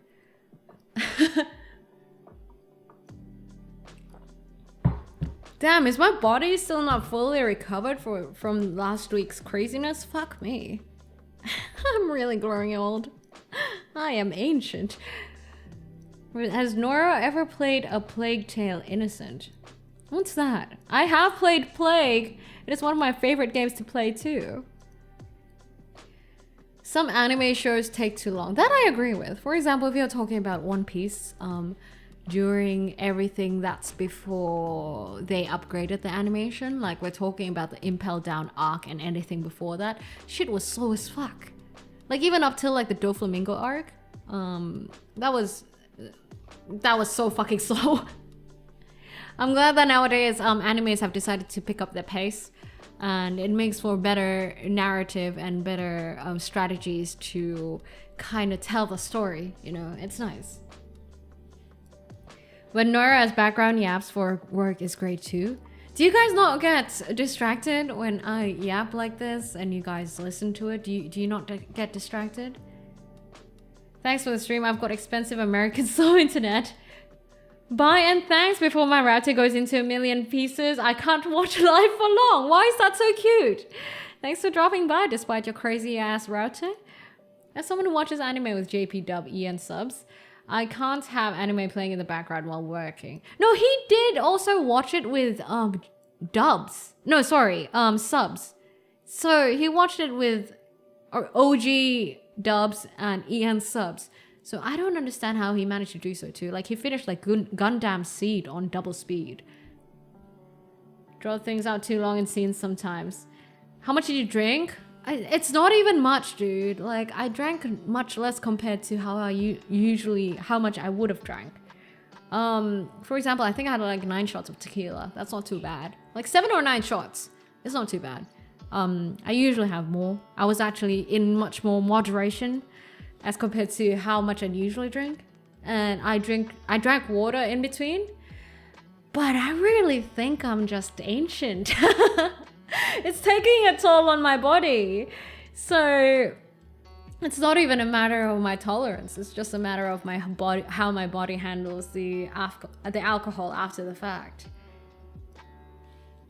This felt like some of the stuff in it. The Alabasta arc in One Piece felt like looking at paint drying. No, I'm pretty sure like the story was great, but I think it's better for One Piece, like a good part of One Piece anime, to just be read because of how shitty the pacing was. It's like listening to a podcast. But even then, I can't listen to a podcast and work. Your streams help with the work. With work, the vibes are mint. I'm glad, thank you. I get distracted because what you say interests me. Okay, look the other way then. Look the other way. I just don't watch anime. I know I'm a sinner. It's fine. You can just read manga. You don't have to watch it. Your voice is not distracting. I'm reading about sociological theory while listening. How can a voice be distracting? Is it like distracting when I shout a lot or when I'm, I don't know, super energetic? Is that how it is? Anime story pacing has ramped up indeed. I like some slower paced ones like Cowboy Bebop. Music was great.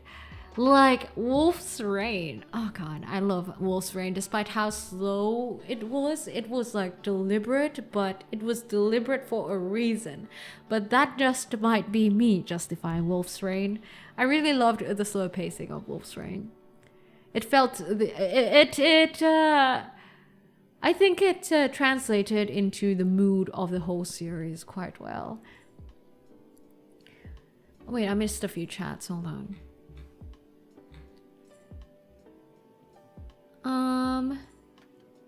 I watch anime dubs, kept me away from joining communities. I have weeb friends in college who don't know I watch anime.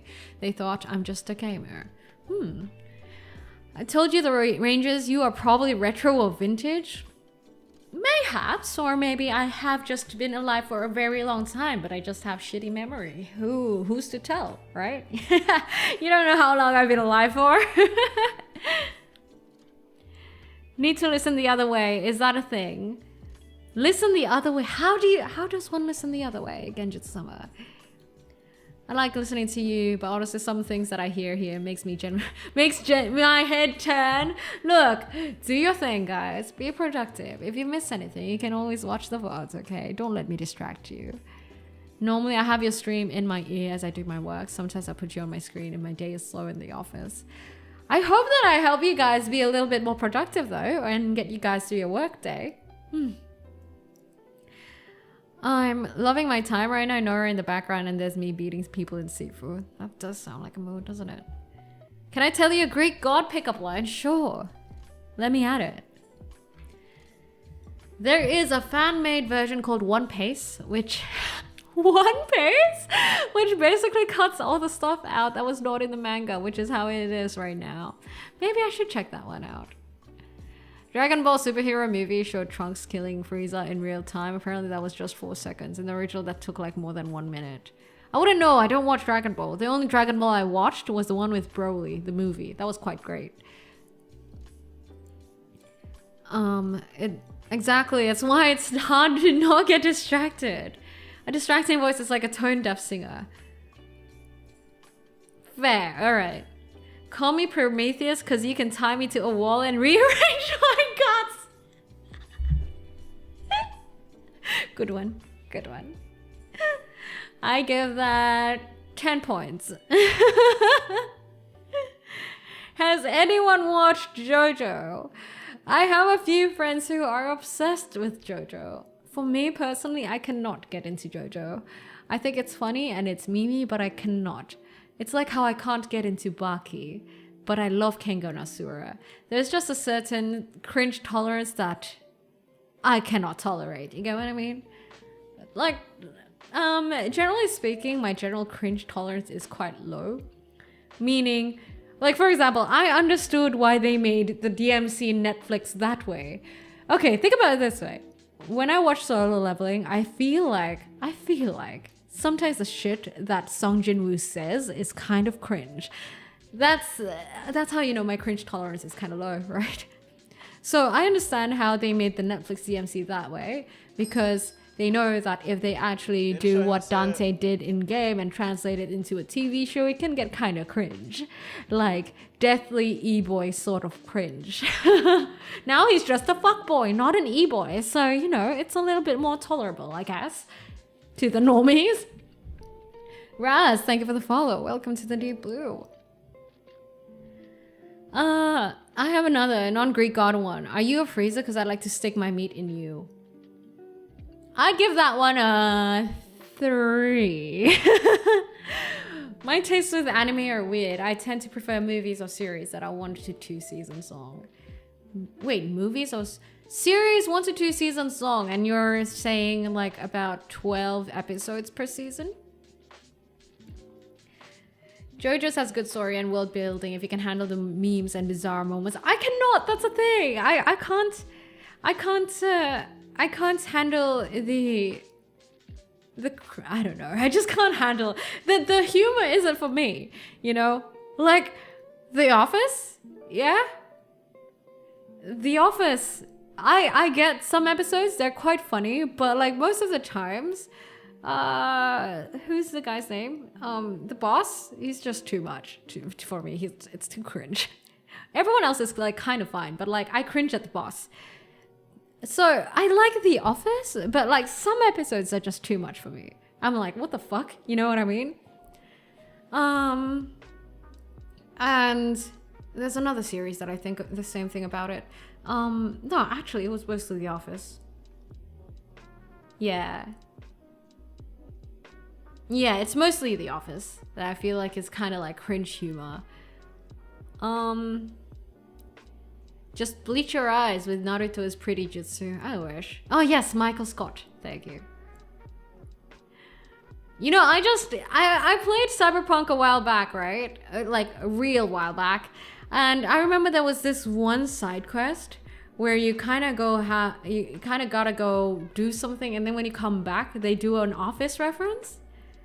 And I just watched that episode of The Office yesterday, because I remember when I played that part on stream, people were like, oh my god, that's an Office reference. And I'm like, huh? What are you talking about? And then I just watched it yesterday and I'm like, oh my god, it's that reference. So like 2 years, I think 1 year after, I finally found out what that reference was.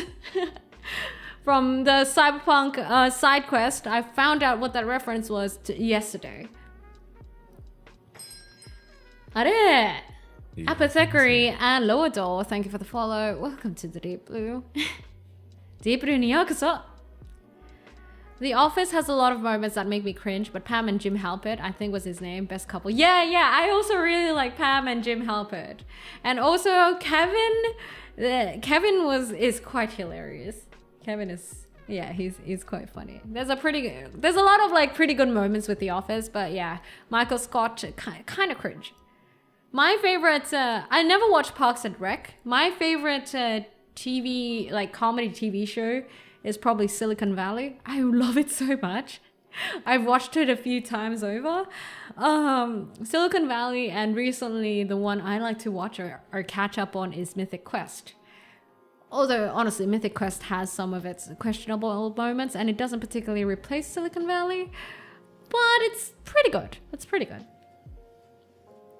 The only sitcom I grew up with was How I Met Your Mother. Love seeing Barney get the consequences of his actions just as much as he wins. He became a Neil Patrick Harris fan since. I also have not watched Have I Met Your Brother. Have I Met Your Brother? What the fuck am I saying? Have I Met Your Mother? Have I Met Your Brother? Sorry, I meant Have I Met Your Mother. I have not watched that. I don't know. I'm very selective when it comes to like real people TV series. What about It's Always Sunny? I have not. Usually I opt for watching anime instead. Yeah, Silicon Valley is really good. For you guys who have not watched Silicon Valley, I would suggest watching it. Especially if you're in the tech industry or in a startup or entrepreneurship sort of thing. Silicon Valley is a really good watch. It's so funny.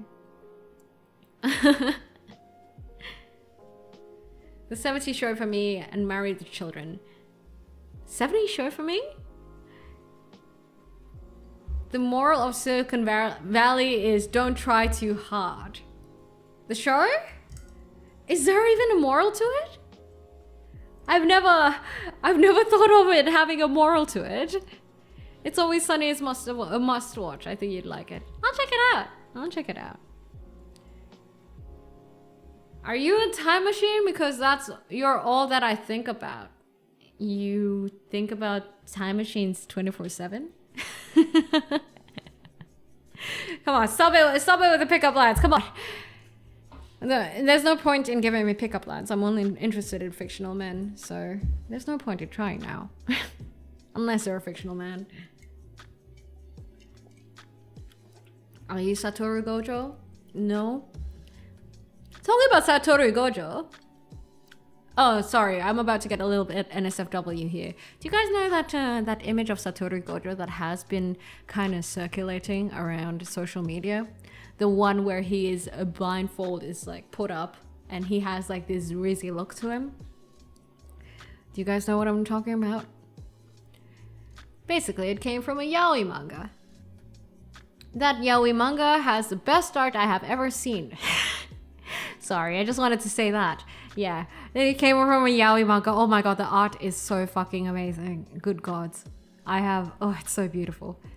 That's all I wanted to say. You're a fictional man. If you were a fictional man, you wouldn't be chatting on Twitch right now. I know image of Satoru Gojo where he's half his height.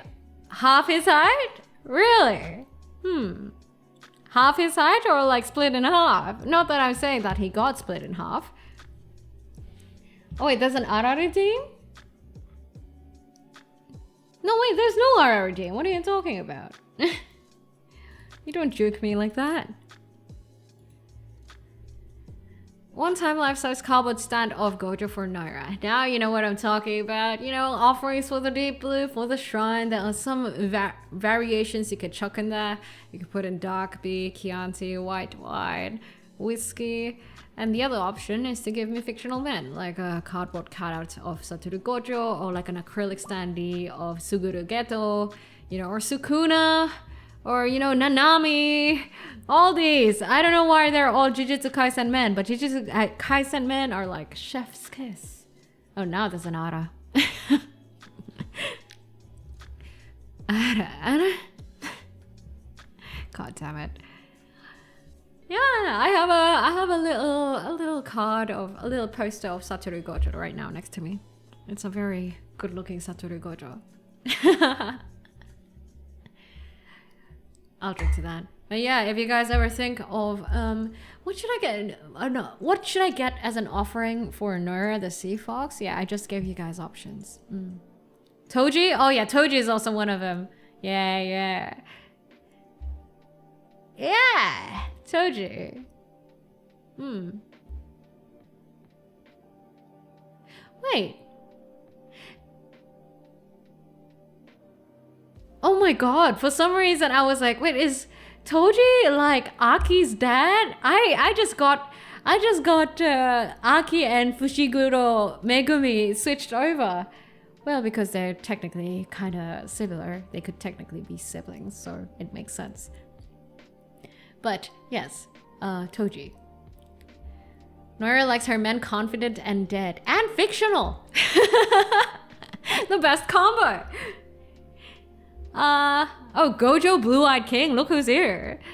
Virgil or Gojo though? Oh, fuck. Virgil actually looks... I'd say Gojo. I kind of like him bratty. I'd say Gojo. Are you a fan of Kakashi? Yes, yes, I am a fan of Kakashi. I am not gonna say that name. Wow. Change your name, boy. What spoiler? Wait, what spoiler did I read? What spoiler did I read?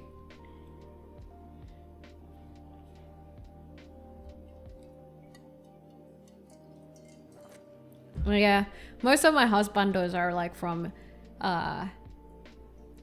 Jujutsu Kaisen. Kakashi? How did I say it earlier? It's the proper way of saying Kakashi. Did I say Kakashi or something? I don't know.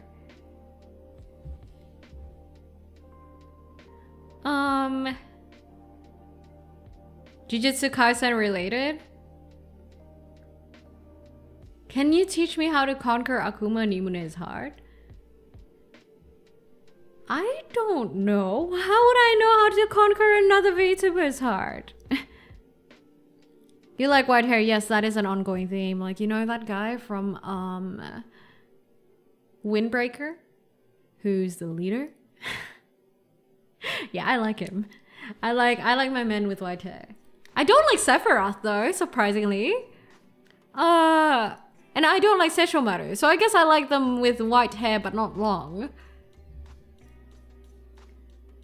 Kaneki, yeah. I don't even watch or read Tokyo Ghoul, but Kaneki is, yeah, definitely hot. You like men with white hair? What's your thought on 9S? Wait, 9S is the twink? Is it? I don't like twinks. Yeah, nah. Nah, he ain't for me. Sephiroth likes Cloud, it's okay. Yeah. And that's fair, it's okay. Sephiroth got Cloud. Yeah, naruhodo. So like suggest me if other fictional men. What other fictional men are there? With white hair. I'm thinking of the Windbreaker one. I remember I saw like the villain of some... Oh, I recently started watching this anime called I Can Only Parry or something, where basically the protagonist can only parry. And there was like a villain in that I saw during the opening that had white hair. And I was like, oh, he's hot. I really like them white and evil, you know, white haired and evil. It's just, there's something about it. Gintoki? He's aight. That's crazy, Alfred. That's a crazy way to spell Gojo. So like, should I ask this again to chat? The question that I have asked previously a few times.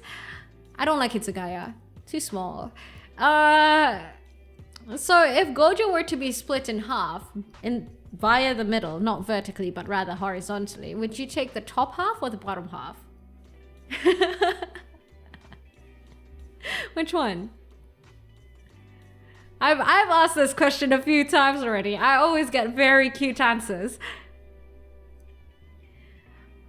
I had premise like that. I can only parry could be a fun premise, but he had to yell parry. Oh my god, I get you, Clarence. That was my one pet peeve about the series too. It's pretty decent, but come on, you don't always have to yell out parry, man. Neither? Damn, you wouldn't take Gojo? Damn. Bottom? Okay. I'd take his... I'm not gonna answer it. Was that when you asked that and my mind repressed it?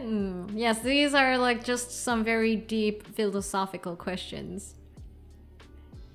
I'll take Gojo's head if there is a follow-up question. The answer is yes. I see. Top, have you seen those eyes and face? They are to die for. Right? Escanor. Wait, is Escanor the guy from... Oh, I would take Archer any day, by the way. Archer is hot. Escanor. Hold on. No! I don't like... what will you call this type? I don't like the soft buff guys. No, wait. Do I? There's a certain soft buff guy that I like. Like Gladio from Final Fantasy 15. Which Archer? Fate Grand Order. Hit me with the TLDR. Let's get introspective. No. I like beefcakes, but they've got to be a certain type. I like Gladio. I like what are other anime beefcakes? You don't really find anime beefcakes, honestly. Escanor looks soft. I know he's probably not soft, but he looks soft. Clive from Final Fantasy 16. Oh yeah, I like him. Thor from Vinland Saga. Shit, wait, is that the dad? Vinland Saga? Thor is the dad, right? Hold on, just making sure. Oh yeah, nah. Yeah, I like my guys with ponytails too. What is non-daylight Escanor? I didn't read up or like watch enough Seven Deadly Sins to find out what that is. Goku as a beefcake? No, not Goku. Armstrong from Full Metal Alchemist. Let's see. Armstrong. Oh, that guy. God damn it, chat. With Thorfinn when he grew up? Nah, not my type. Oma from Kengan Asura? Oh yeah, I like Oma. I like what's his name? Who's the Muay Thai guy? Gaulan. I love Gaulan. Gaulan is hot. I really like Sao Peng as well from Kengan Asura. I like a lot of guys from Kengan Asura, guys. Yeah. I like my anime women a little tsundere, switchy, and bitchy. I can imagine a few. Toki from Hokuto no Ken. Oh my god, I gotta look some of these up. Hokuto no Ken. Nah, Hokuto no Ken is Fist of the North Star? Is that what Hokuto no Ken is? But, you know, cause I see the Fist of the North Star guy. Why the fuck do I see the... That's... Is it? Levi from AOT? Nope, I do not like Levi. I like Aaron when it comes to AOT. Curtis from Full Metal Alchemist. Full Metal. Yeah, sure. I mean... sure. Inuyasha? I like Miroku when it comes to Inuyasha. I don't like Shishomaru. I like Miroku. Sometimes I like them a bit pervy. Like Kakashi and Miroku. Omae wa mo shinderu? Zonzeal from chat? What do you mean Zonzeal from chat? Wow, are you trying to be smooth over there, Zonzeal? Older Aaron with hair pulled back is literally what I look like. Oh yeah, I like my guys with a little bit of a, you know, hair tied back. It's kind of like it's kind of nice. Like I was actually watching prior to this, before streaming. I think I was watching it during dinner or something. I was watching do you know Chase Tag? So Chase Tag is this game where basically it's extreme tag.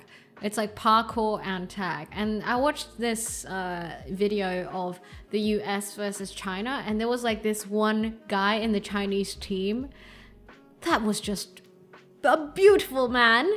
He had hair like Suguru Geto, and he parkoured. And do you know how attractive that is? Oh my lord. I don't know if I can... you guys can look it up. It's basically the guy from... yeah, the guy from the Chinese team who went first. Oh, so good looking. I like the protagonist from Kaiju number 8. Oh, wait, there's one beefcake I like. 2. Fire Force. The captain and Maki. I love them. I love the captain. It's interesting. Yeah, why do I like them? I feel like throughout the whole series of Fire Force, those are the 2 people I really like. Yeah. Yeah, dude, Chase Tag is actually so fun to watch, right? And it's like one of those things where you could just watch it with anyone and they'd understand what's going on. So it's like a good drinking game. It's super fun. Wow, Jiraiya from Naruto? Nah. Naruto is like Kakashi and Shikamaru. Kakashi and Shikamaru are my go-tos. I used to be a Sasuke sort of girl, but then I grew out of it. Let me sit down. Feel like she is leaning to Dio. I don't know if I like anyone from JoJo. Maybe Jolene? Maybe that's the one JoJo character I like. Older Gaara from Naruto? Nah, I still like Shikamaru more if we're talking about like the older versions of people.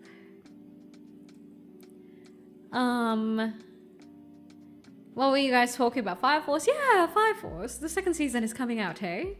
I'm so excited for it.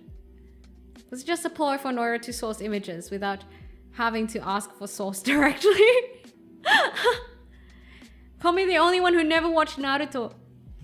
Sorry. You should watch Naruto, Mint. Ghost of Mint, you should. Naruto is great with really good choreography. So the pacing, obviously, it's more of an old anime sort of pacing. But Naruto is good. Shikamaru crying scene broke me and it's a filler. Shikamaru is just... I don't know. I have a soft spot for Shikamaru.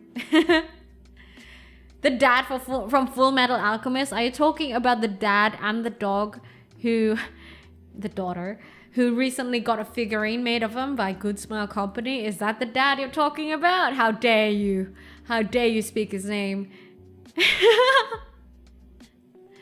But also, I've never finished watching Full Metal Alchemist. I kind of missed out on that whole fad. I don't know what I was doing, why I did not watch Full Metal Alchemist. But I do know of the dad and the child. The dad and the daughter. Astolfo? No. Nah. Not for me. Not for me. I plan on watching Naruto as well this year. Well, I reckon you guys will enjoy Naruto. I wish there was a Naruto remake. I would watch the fuck out of it. I tried watching Boruto. That shit wasn't it, man. I mean, sure, some of the fight scenes were okay, but it's like... feels like a kid's show. I couldn't watch it. Shikamaru is legit who I aspired to be growing up watching anime. Everyone liked Naruto or Sasuke, and I was like, there is a guy who controls shadows that is cool as fuck and smart. I want to be him. Oh, you know who else is hot? Shino. Shino is also quite hot, except bugs. But like, other than that, he's quite hot. I like guys with like the round glasses. Maho Mars, thank you for the follow. Welcome to the Deep Blue.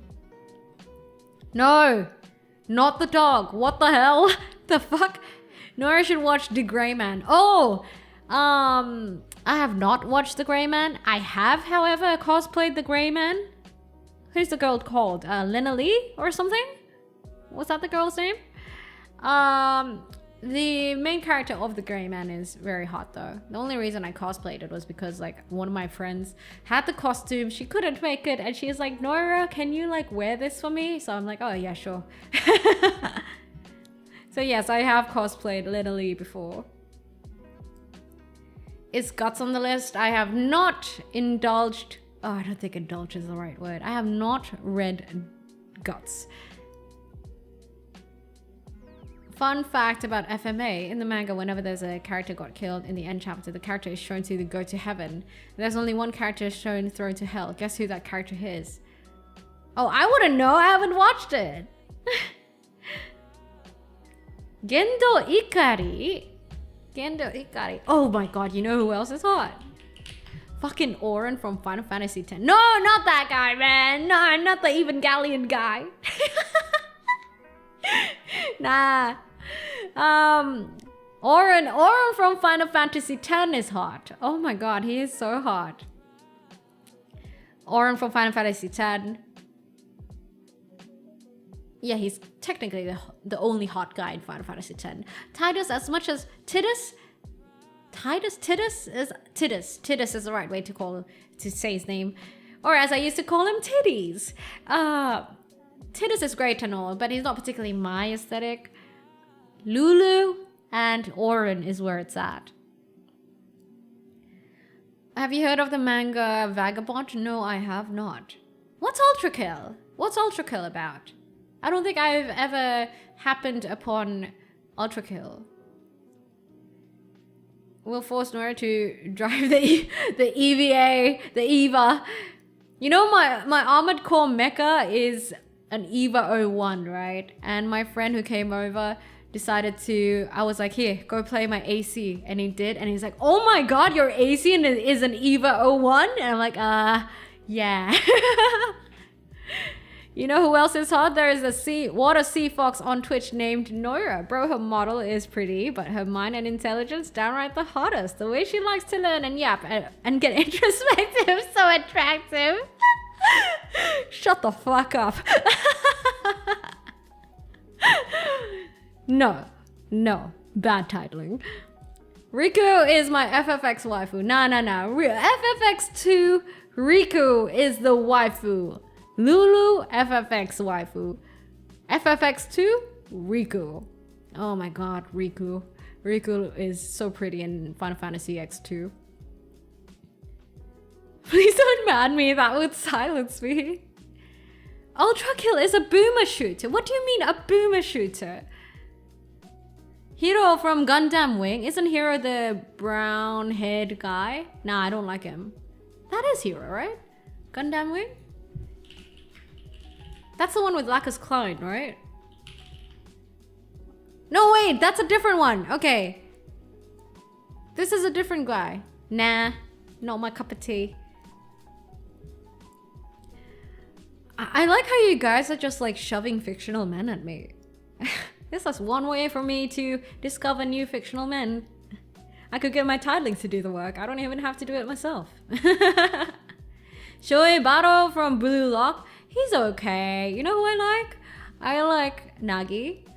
I like, who's the redhead guy? The speedster? He's pretty cool. And I also like the long-haired guy who's like, Ore. Who's that guy? The pretty long-haired narcissistic guy. I like him too. Lacus Klein is from Gundam Seed. Is Gundam Seed after? I'm sorry, I don't follow Gundam. Chigiri, thank you. I don't really follow Gundam, so I don't really know. So my favorite thing about Noira conversations is her subjects are often one of three. Big psychological talks, conversations about growth and personal improvement, and fictional men and thirst traps. The contrast is baffling, isn't it? Yeah, guys.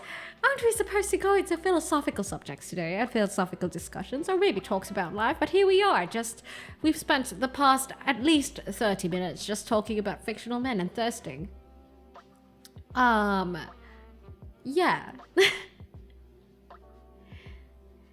Ginko from Mushishi? Mushishi? Ginko. Oh wait, Mushishi. One of you guys recommended me this show about bugs. I remember. He's oh, the art style isn't my cup of tea, but he's alright. I prefer Netflix Dante, bro. I can't stress enough how fuckboy Netflix Dante looks. He's so fuckboy. Hi there, Valstrax. Thirst traps in fiction is philosophical topics. Can we talk about waifus sometime, Noira? Sure. Tsunade. I'm pretty sure all of you guys are appreciators of Tsunade, right? Because if not, you won't be here. Right? Tsunade? I'm pretty sure.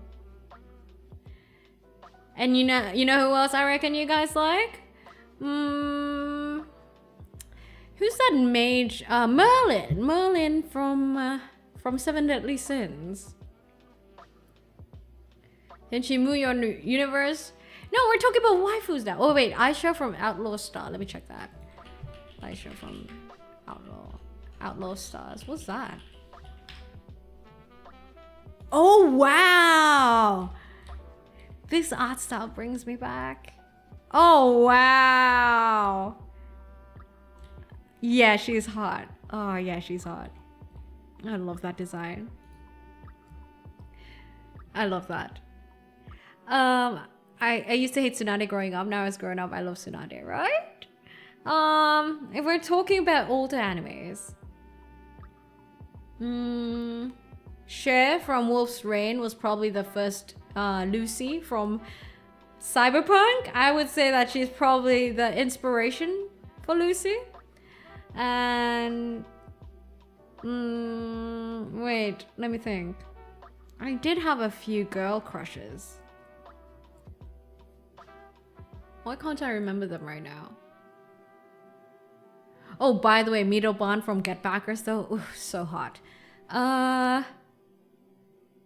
Trinity Blood vampire anime, old school. Trinity Blood?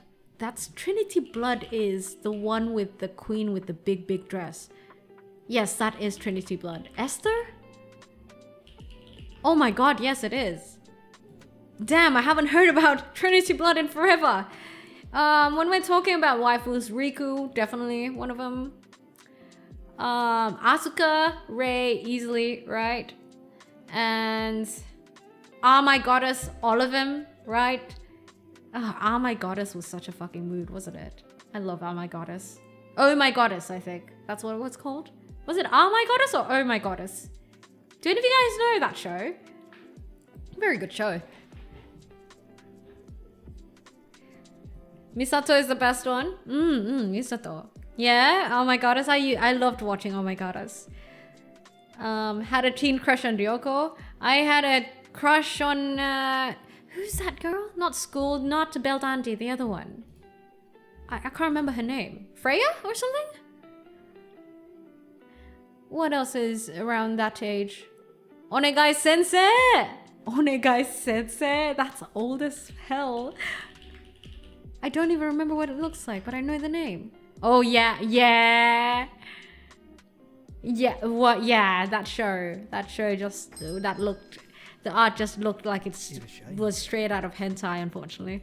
Yeah, that was a thing. Right, Erd was great. Bend over, thank you for the follow. Welcome to the Deep Blue. Who else? Trigun, I fucking love Trigun. Oh my god, Vash is a mood. Had a crush on Jessie from T-Rocket. I had a crush on Jenny. Melancholy of Haruhi Suzumiya. That's recent. Don't trust me on that. No, that's not recent. No, for some reason in my head it's always been recent. Don't ask me why, okay? Don't ask me of my logic don't ask me of my chronological logic, okay? It doesn't work. Beldandi, Erd, Scald, Pyoth. I don't even remember which one Pyoth was. Shakugan no Shana. Jigoku Shoujo. I love Jigoku Shoujo. Jigoku Shoujo is great. Obviously when we're talking about waifus, we can't not talk about Chainsaw Man, right? That's where all the waifus are. Chainsaw Man had like a bunch of just women and not so much hot guys. The only hot guy I liked was the boss, the blonde-haired guy who's old with a trench coat. That guy. That's the only guy I found attractive in the Chainsaw Man. Definitely Himeno, right? If you guys didn't like Himeno, you guys wouldn't be here, right? Misato, Himeno, Tsunade, that's why all of you guys are here. Oh, who's that girl from Black Lagoon who wears a tank top? I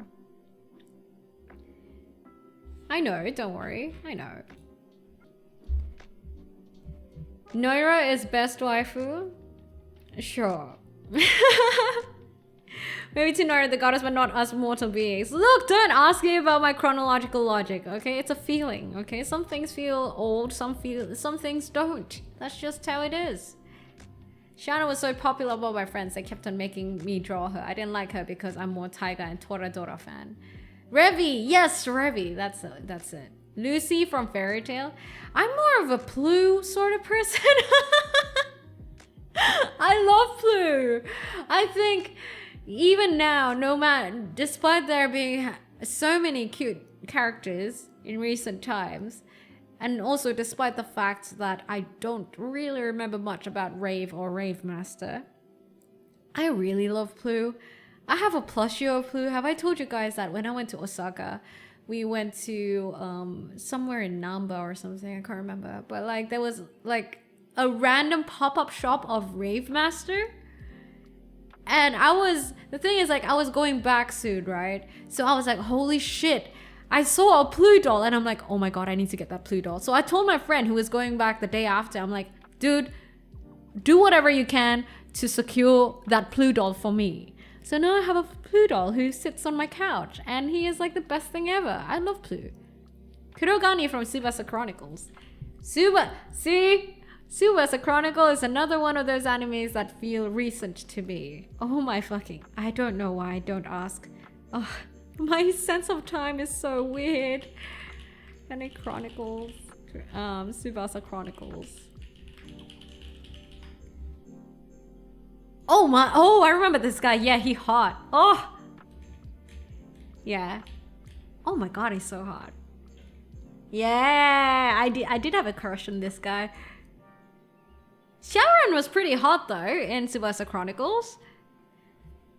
Motoko, oh my god, Motoko is so hot.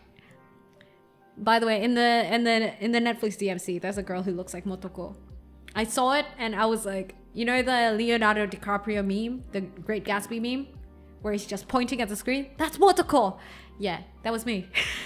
When I saw her, that's Motoko. Then you like as Death from Akame ga Kill too. Why are we going back to husbandos, man? Esme? As Death. Let's see. I didn't like Akame ga Kill. Oh yeah, she's hot. Yeah, surprise. I didn't like Akame ga Kill. I don't know if it was like a me thing. You know how the main protag had like an underboob? It felt uncomfortable for me because it felt like to me that it could like just come off at any single moment. So it was like very uncomfortable for me to watch. Maybe it's a me thing. I'm pretty sure that the anime or like the manga, whatever, is not bad, but like the wardrobe just made me uncomfortable. Yeah, it bothered me a little bit too much. That was supposed to be the appeal? I guess they didn't think of how uncomfortable it would seem to women. How uncomfortable the possibilities are of it just revealing a tad bit too much. To Love Rue. I did not watch that either. Let's see. Waifus.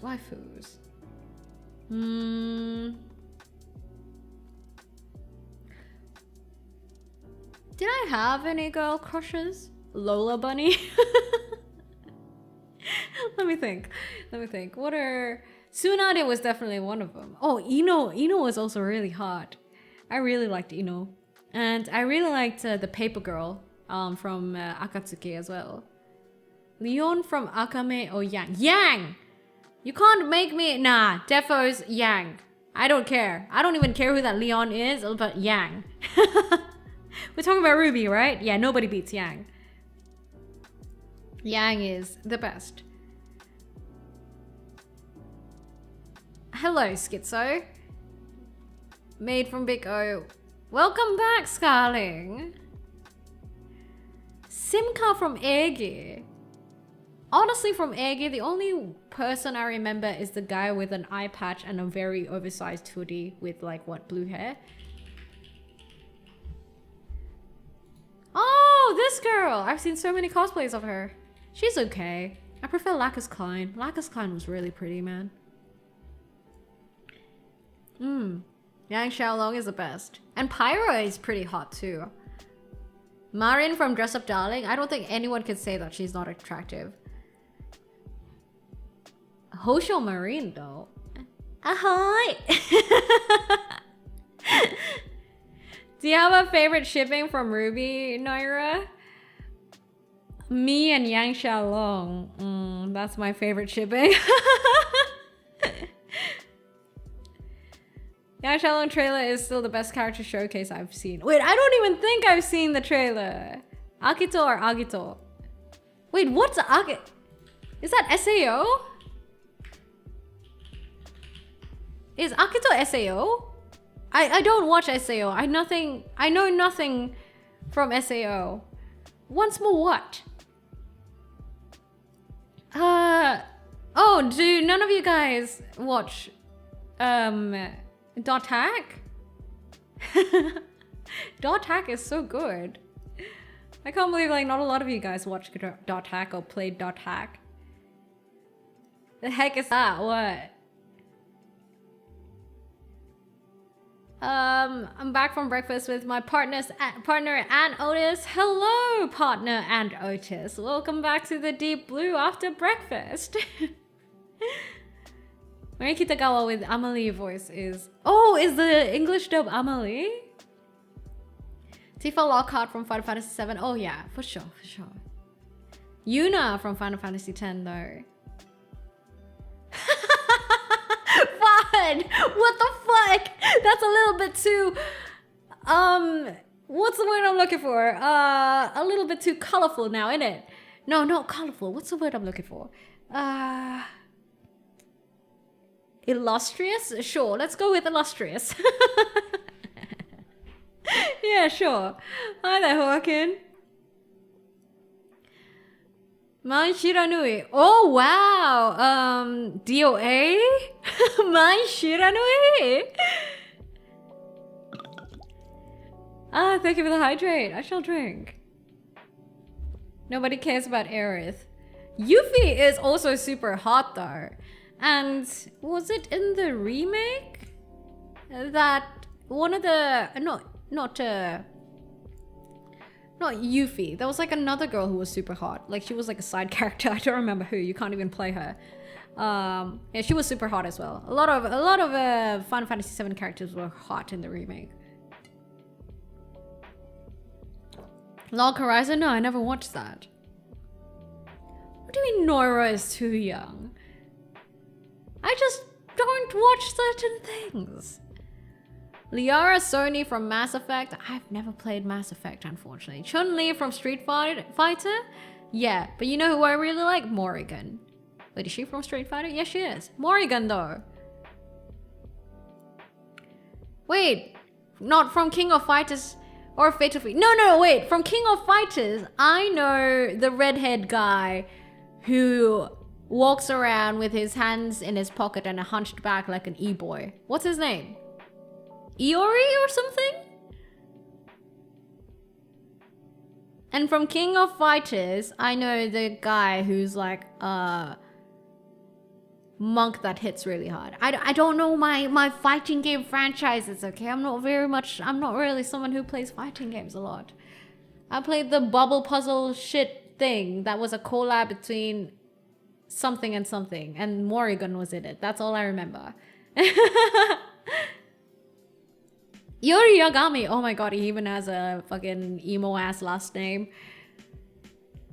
Darkness from Konosuba. Let me check. Morrigan is from Darkstalkers. Oh, you're right. Who was it? darkness. Oh my god, you want to know which gods? Oh, she's alright. Which gods are the hottest?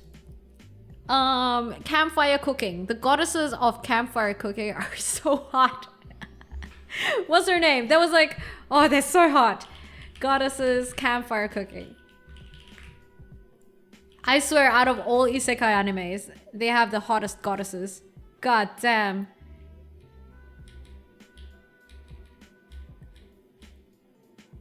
Yeah, I don't even know their names actually, but they're so hot. But you don't know campfire cooking? The anime? Campfire cooking anime. The goddesses are so hot. I especially love the redhead. My Shiranui is from Fates of Fury. Morrigan is from Darkstalkers. Capcom's secondary. Right! That's the bubble game. The bubble puzzle thing. It was a collab between Capcom and something? What was it? Bubble... Capcom, give me a second, sorry. Morgan? What is that game? I have like a very vivid memory of it, but I don't remember the game's name. Do you guys know? I can't seem to Google it. Do you guys know what I'm talking about? There's like a bubble puzzle game of like Morrigan. I remember Morrigan being in it. And for some reason that's it. I don't remember anyone else being in it. The Monarch, thank you for the follow. Welcome to the Deep Blue. Puzzle Fighters? Let me check. Puzzle Fighters. Oh my god, yes! And Sakura! I remember Sakura. I really liked Sakura. And who's the jumping dead zombie? I love her too. Oh yeah, I remember using them a lot. Oh, and the cat girl. Felicia? Yeah. Oh my god, that brings back memories. I love Felicia. My favorite was Morrigan though. Oh, that shit was fun. Oh my god. Looking at it brings back so much memories. I wonder if we can still play it in present day. I'd love to. And then you guys can see how shit I am with puzzle games. Yoruichi is hot. Come on. That's like non-debatable. Like Yoruichi, come on. Soifon, come on. I really want to play that. Puzzle Fighters. Guilty Gear Girls? I don't really know about Guilty Gear Girls, unfortunately. You want to see me play a puzzle game? You're gonna be very disappointed. You're gonna be very disappointed once you see that. You guys have seen me do puzzles in games, right? You guys have seen me play Honkai Star Rail and just not bother with the puzzles, right? What I do is that when I consciously choose not to use my brain, I just try things until they work. So I'm not the most interesting person when it comes to puzzle games because sometimes I refuse to use my brain cells. It's a choice, okay? It's a choice. All the ladies in Bleach are baddies. Honestly, all the guys are baddies too. Holy fuck, have you seen Grim Joe? Grim Joe is amazing. Catherine game. Oh, that's the one from Persona, right? Let's see, what else? I love how today we had like 0 talks about life and it's just totally just simping. It's crazy, isn't it? Goes random BS, go. Today is like a different sort of yap. With this sort of vibes and we're just talking about random ass shit.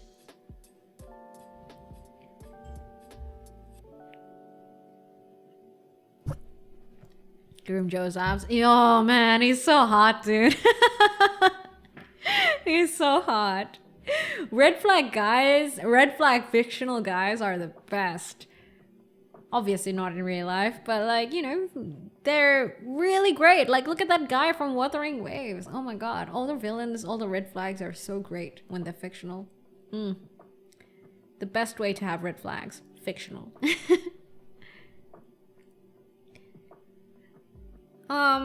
Ginger cat mode when it comes to... Oh, wait, talking about puzzle fighters. Have you guys ever played Buster Groove? Oh my god, I loved Buster Groove so much. I'm sad that there's no remake of it. That shit is like my favorite. Pretty sure every time you have a talk stream, it's always random. To be fair, okay?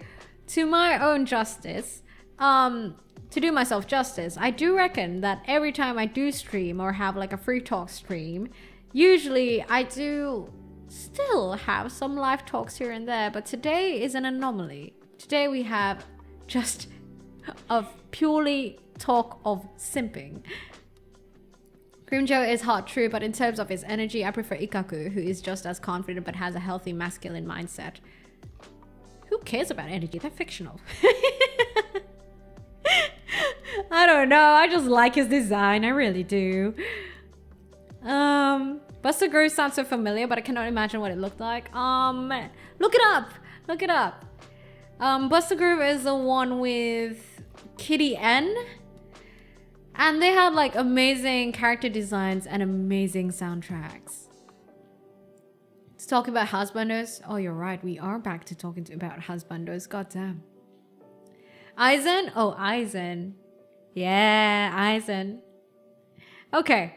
Stop with the simping. Can we talk about something else? At least make this a free talk a little bit worthwhile, you know? So that I have at least some peace of mind knowing that we did not just sip for 3 hours.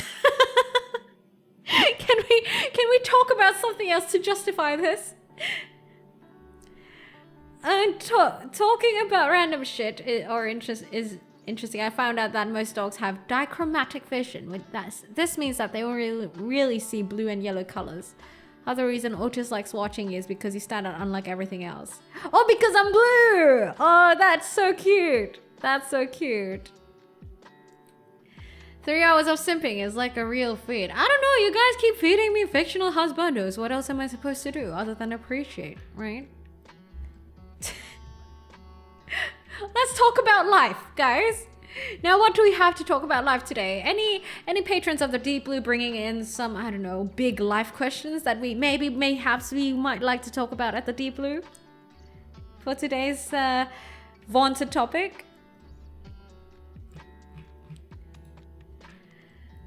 I did not smoothly segue into this, I think. I don't remember. What does Noira think of the Arara gif? What's the Arara gif? We can talk about old anime, like 2000s anime, like, oh yeah, Angel Beats? Oh my god. K-On? Back? No, enough. I mean, we already talked about all animes. No, let's talk about life. Come on. Bring me the big questions. No, stop it with stop asking about taxes.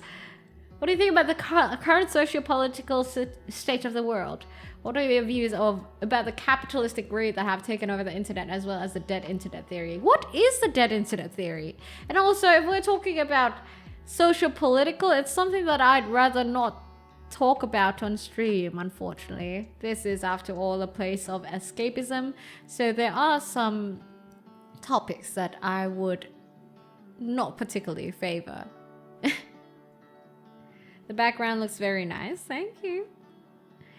I've been wanting to start streaming or making content, but I don't know what to stream or post about. Well, just try first, give it a shot. It's not as if you're gonna stream and immediately get 1 viewer. You'd be surprised how long it takes to get 1 viewer. You can just start by playing your favorite game.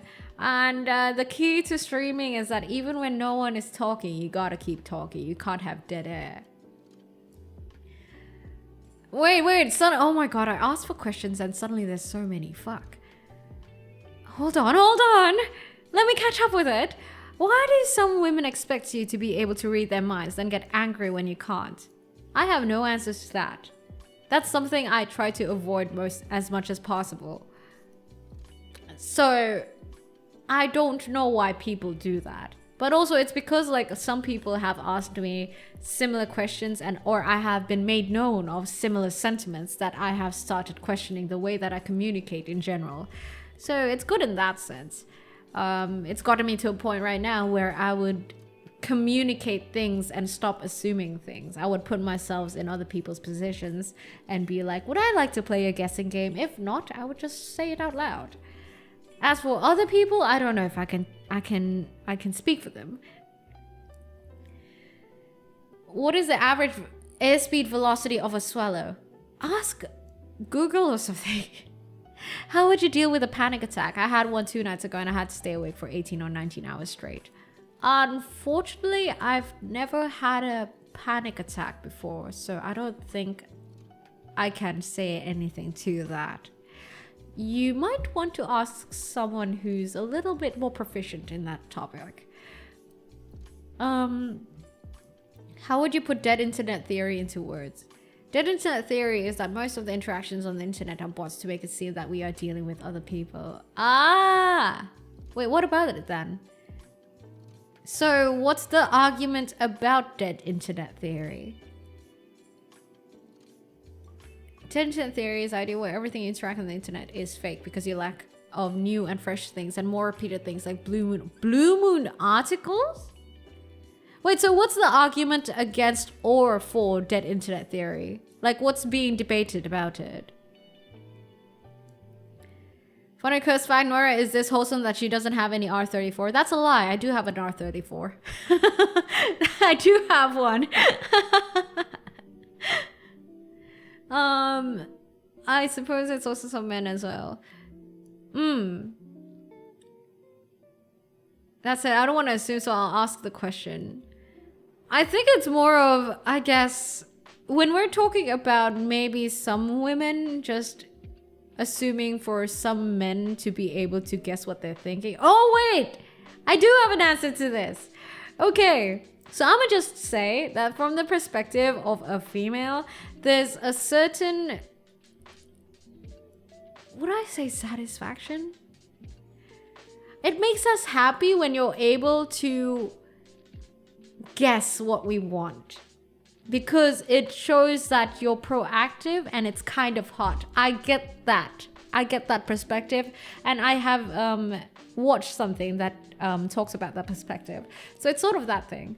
Like when you check out Love and Deep Space, check out shoujo anime, and find out what the difference is between that and male romance anime. There's a big difference. Usually in shoujo anime or like Love and Deep Space or like female dating games, it's the guy who's always like assertive, making the decisions and guessing like, oh my god, are you on your periods? No, not that, but you get what I mean. There's a certain attraction or hotness to that. As to why specifically, I do not know. I do not know if it's a cultural thing or like a psychological thing.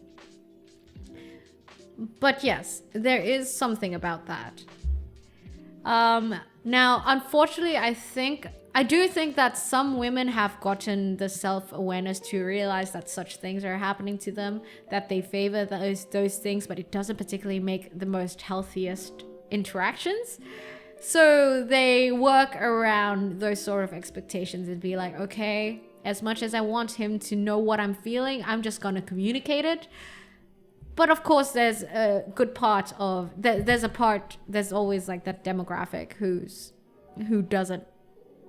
don't have the perspective and experiences to kind of tackle it in that sort of way. Yes, I do have an R34. How is this new news? It's been out for a while. Look it up. Just look for Noira. See how it'll appear. No, I don't. And then that's better.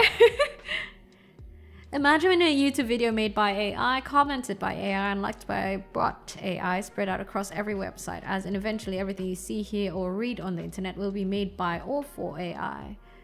Ah, I see. What do I think about that? First of all, I think it's very highly plausible. However, I do have better faith in humanity in the sense that I think there will be certain things implemented to avoid that from happening, because that is a shitty experience. And I would think that such things wouldn't have plausible incentives to just keep on going. You get what I mean? Like, what's the point of having such things? And I'm pretty sure that I would like to believe that humans are attracted to human content at the end of the day. I hope so. At least I am. I mean, it's tiring to be in an echo chamber. Why do I always say echo chamber? It's tiring to be in an echo chamber. It's boring as fuck. And also, it's tiring to only have like extreme views. It's good to have a variety of views, you know what I mean? Like, you arguably, like, Twitter nowadays has a lot of bots and a lot of AI responses, but most of the times you can actually tell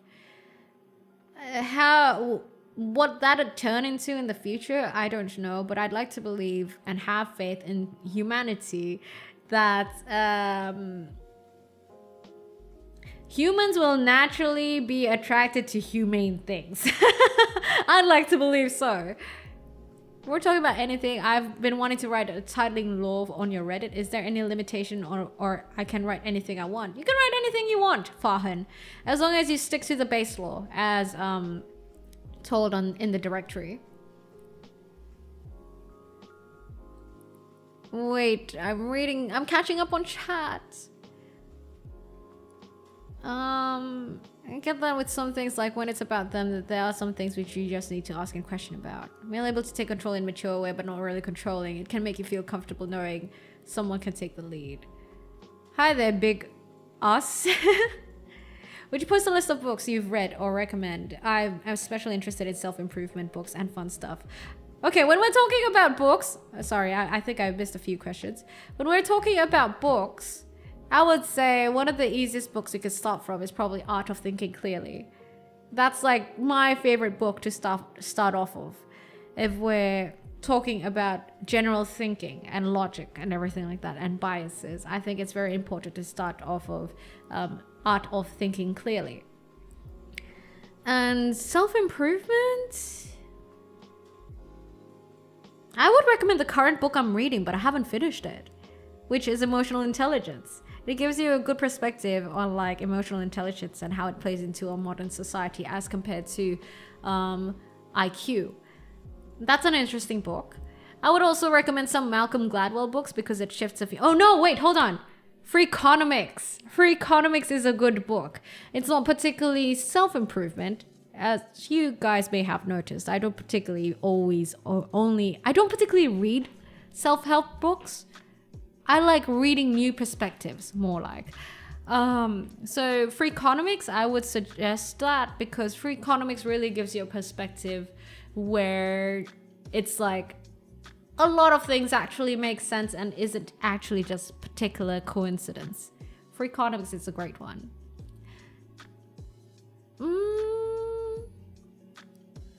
What else?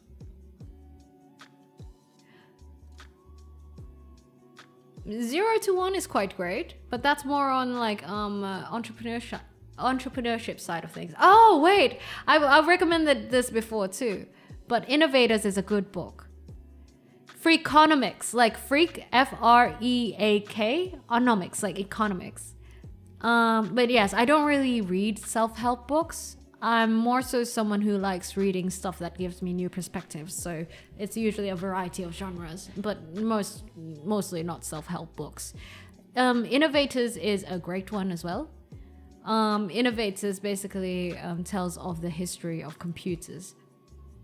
The book that Genjutsu-sama just got me recently is by Yuval, the guy who made Sapiens. Oh, Thinking Fast and Slow. I haven't read that one. I am looking to read that one. It's about, what's it called? The book that you got me? Nexus. A brief history of information networks from Stone Age to AI. I'm getting that one right now. And also I would say, yes, you should also try reading Sapiens. That's a classic. Sapiens also provides an interesting perspective to the way that you think about humanity in general and societies. My favorite psychology book is Read People Like a Book by Patrick King. It's really good. I don't think I've actually ever read anything like about psychology in particular, except some of the, I guess Malcolm Gladwell sometimes touch on those kind of stuff when it comes to psychology, but I've never particularly read a psychology book. Have you read Three Body Problem? I have not. I have heard great things about it. Bye, Scarling. Thanks for dropping by. Malcolm Gladwell is great, but he lost me in talking to others when he stated with how different methods of communication between Aztecs and Spanish contributed to the Spanish conquest. Completely ignoring the child skulls. I don't think I've read... Have I read Talking to Others? Oh, wait, I have. That's how I learned about waterboarding techniques. Was it Talking to Others or something? The thing is, like, I do read a lot of books. It's just that I have shitty memory. This is not a lie. I have shitty memory, so a lot of the times I do have to reread books because I forget a good part of it. So, unfortunately, as much as I read, I forget a lot of things. Sometimes I gotta watch videos to kind of just refresh my memory on it. Mostly when I read books, I forget the meat of it, but I remember the gist of it. And yeah, at least there's that, I think. I want to ask about your law. Is it okay to ask here, or should I ask somewhere specific? You can ask on Reddit if you want to ask about the law. That's why you're so knowledgeable? Yeah, I read books, I listen to podcasts, and I talk to a lot of people. And I like watching random stuff on YouTube. So it's a combination of everything. It's just that I'm debuffed by horrible memory, unfortunately. I don't particularly enjoy Sapiens. There's a lot of sensationalist and unscientific claims in it, and I don't argue against that. But I think it comes with every book. It's okay to disagree with like a good chunk of books, but I think you should take away whatever you can take away from books. For example, I read 4-Hour Workweek, and I think that a good part of it is like bollocks. But like, it doesn't apply to modern times, to be fair. It's like quite an old book by now, right? But there is some good to it. So it doesn't mean that I would discredit the whole book. Nah. I mean, I think that if I can take away anything from the book, that's good enough already. Random stuff on YouTube at 3 a.m. Yeah, the shit that fuels my shower thoughts. The human brain has only so many gigabytes, megabytes of memory. Yeah, and I happen to have like very horrible RAM and memory. Do you write by chance? Stories, poetry, philosophy? I used to. Nowadays I write for my videos. So if you see like some of my scripted videos, yeah, that's my writing. Some of the stuff on YouTube.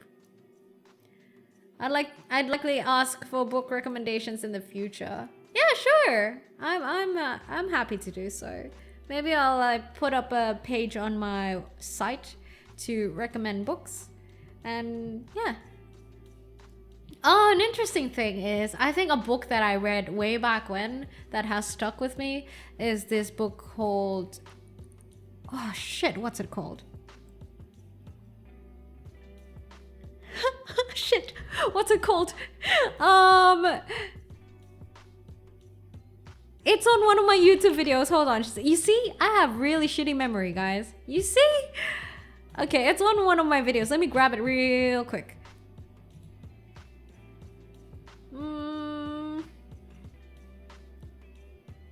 Let me grab it real quick. It's quite a quick read as well. Wait, it's not that one. Where is it? It's a slice of life one. Doko e? Doko? Where is it?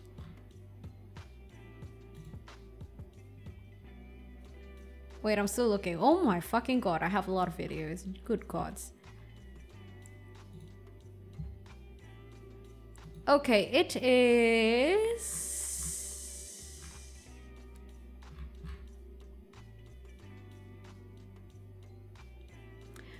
I'm still looking, okay? Give me a tad bit. What the fuck? What is that book called?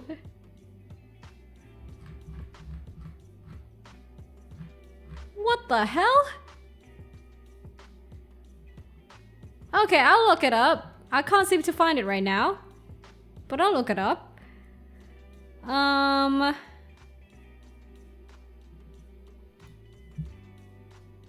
Why can't I find it? Anyway, let me look it up.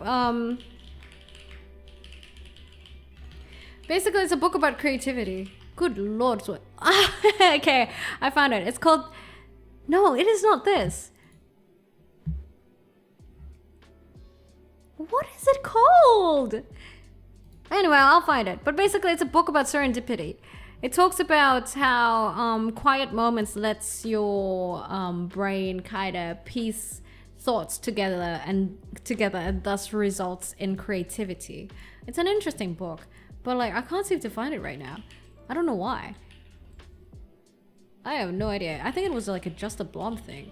Was it? Was it this one? Wait, I'm really curious, guys. Sorry, give me a tad. Ah, right, I found it. It's called Where Good Ideas Come From.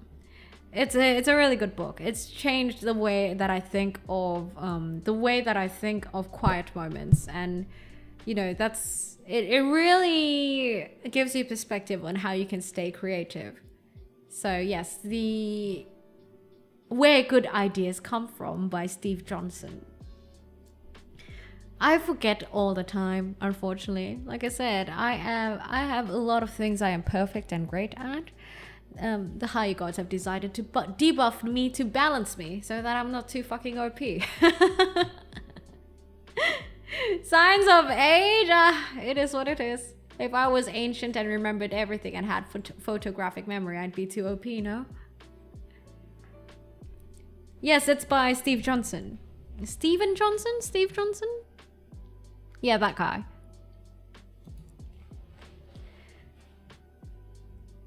I'll drink to that. Maybe if I stop drinking, maybe I'll have better memory. God nerfed Noira. Yep.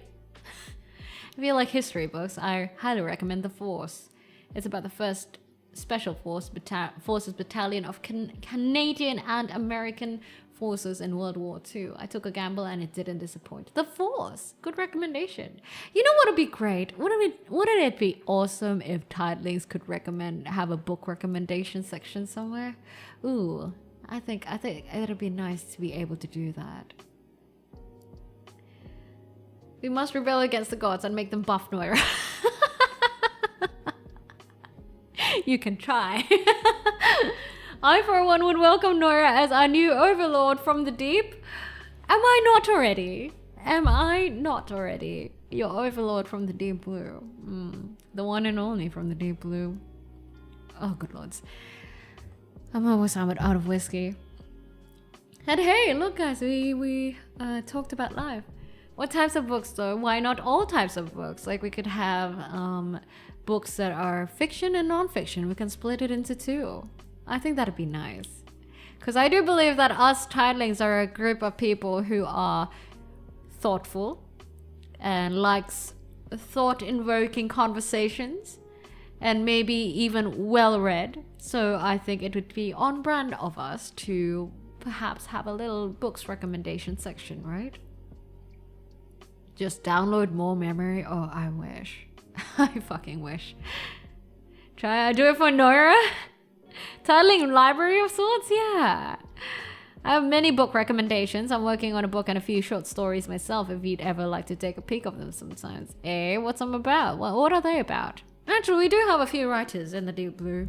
I do remember like another Titling writing a book. Was it Nappa? I don't think he's here right now. But yeah, Nappa is also writing a book right now. Talking about writing, you know, there's an interesting part of the Deep Blue over at the subreddit. We do have a section for writing, meaning that you can write your own AUs and your own fanfics if you'd like. And also you can write your own lore as a Titling of the Deep Blue. So if you haven't already and you like writing and you like reading up on stuff, check out the subreddit at r/Noira. That'll be a nice section on Discord. Yeah, right? I need to think of how to implement that. You think I have thoughts and brains too? Wait, what? It's okay. Tidelings at least have a single brain cell. At least I can rely on that single brain cell. You know, when I ask for math calculations, you guys just kind of go together and do a mass calculation. Hardboiled Wonderland and the End of the World is an amazing book. Highly recommend. Is that fiction? I like writing. Problem is I can't seem to finish any of my projects. That's such a mood. I have a strategy for you to implement when you can't finish your projects or you can't be bothered doing certain things. And that strategy is called the skill issue method. So whenever you feel like you can't be bothered doing something, or you don't feel like doing something, or you're just not motivated enough to do something, if you're a competitive gamer, you would respond to this. You tell yourself that it's a skill issue, and suddenly you'll find yourself just being fucking motivated because you're slightly annoyed that you have a skill issue. That is my method for productivity. We should definitely make a book recommendation page on Reddit or Discord somewhere. I can't make a book recommendation in YouTube chat due to character limit. That's fair. That's fair. I'll think of it. Phenomenal read. Okay, we definitely need a book recommendation page somewhere, hey? A book recommendation section. I'll think of how to do it. Lord of the Flies is great. I've been meaning to reread that one. Or like one of my favorites, The Alchemist. It's like a 2-hour read. I love it. All of a sudden, my lack of motivation isn't a problem anymore, right? Sorry, thank you for the hydrate. I shall drink some water.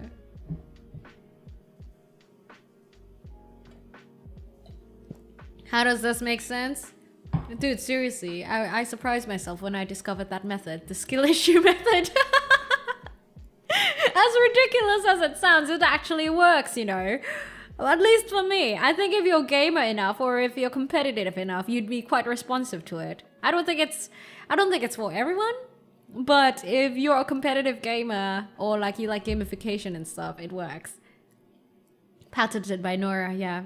If anyone claims that method from me, always tell them that Noira was here first. Noira claimed the method first. Imagine a book that teaches you the philosophy of a skill issue. Imagine if I wrote a self-help motivational book where it's just skill issue. It's basically the skill issue method. Oh God, I think I could probably make a good buck out of it. But that would be the funniest shit ever. And if you are into science, A Brief History of Time. Is that all about like the science throughout the ages? Can confirm, works for me too. Good to hear that it works for some of you guys. Because I thought that it'd be just a me thing, but sorry. Apparently it works for some of you guys too, and that makes me happy. Are you telling me that writer's block is a skill issue? Okay, the thing is like it works for like more menial stuff. It doesn't really work for big tasks that require, say, a lot of brain power, such as writer's block.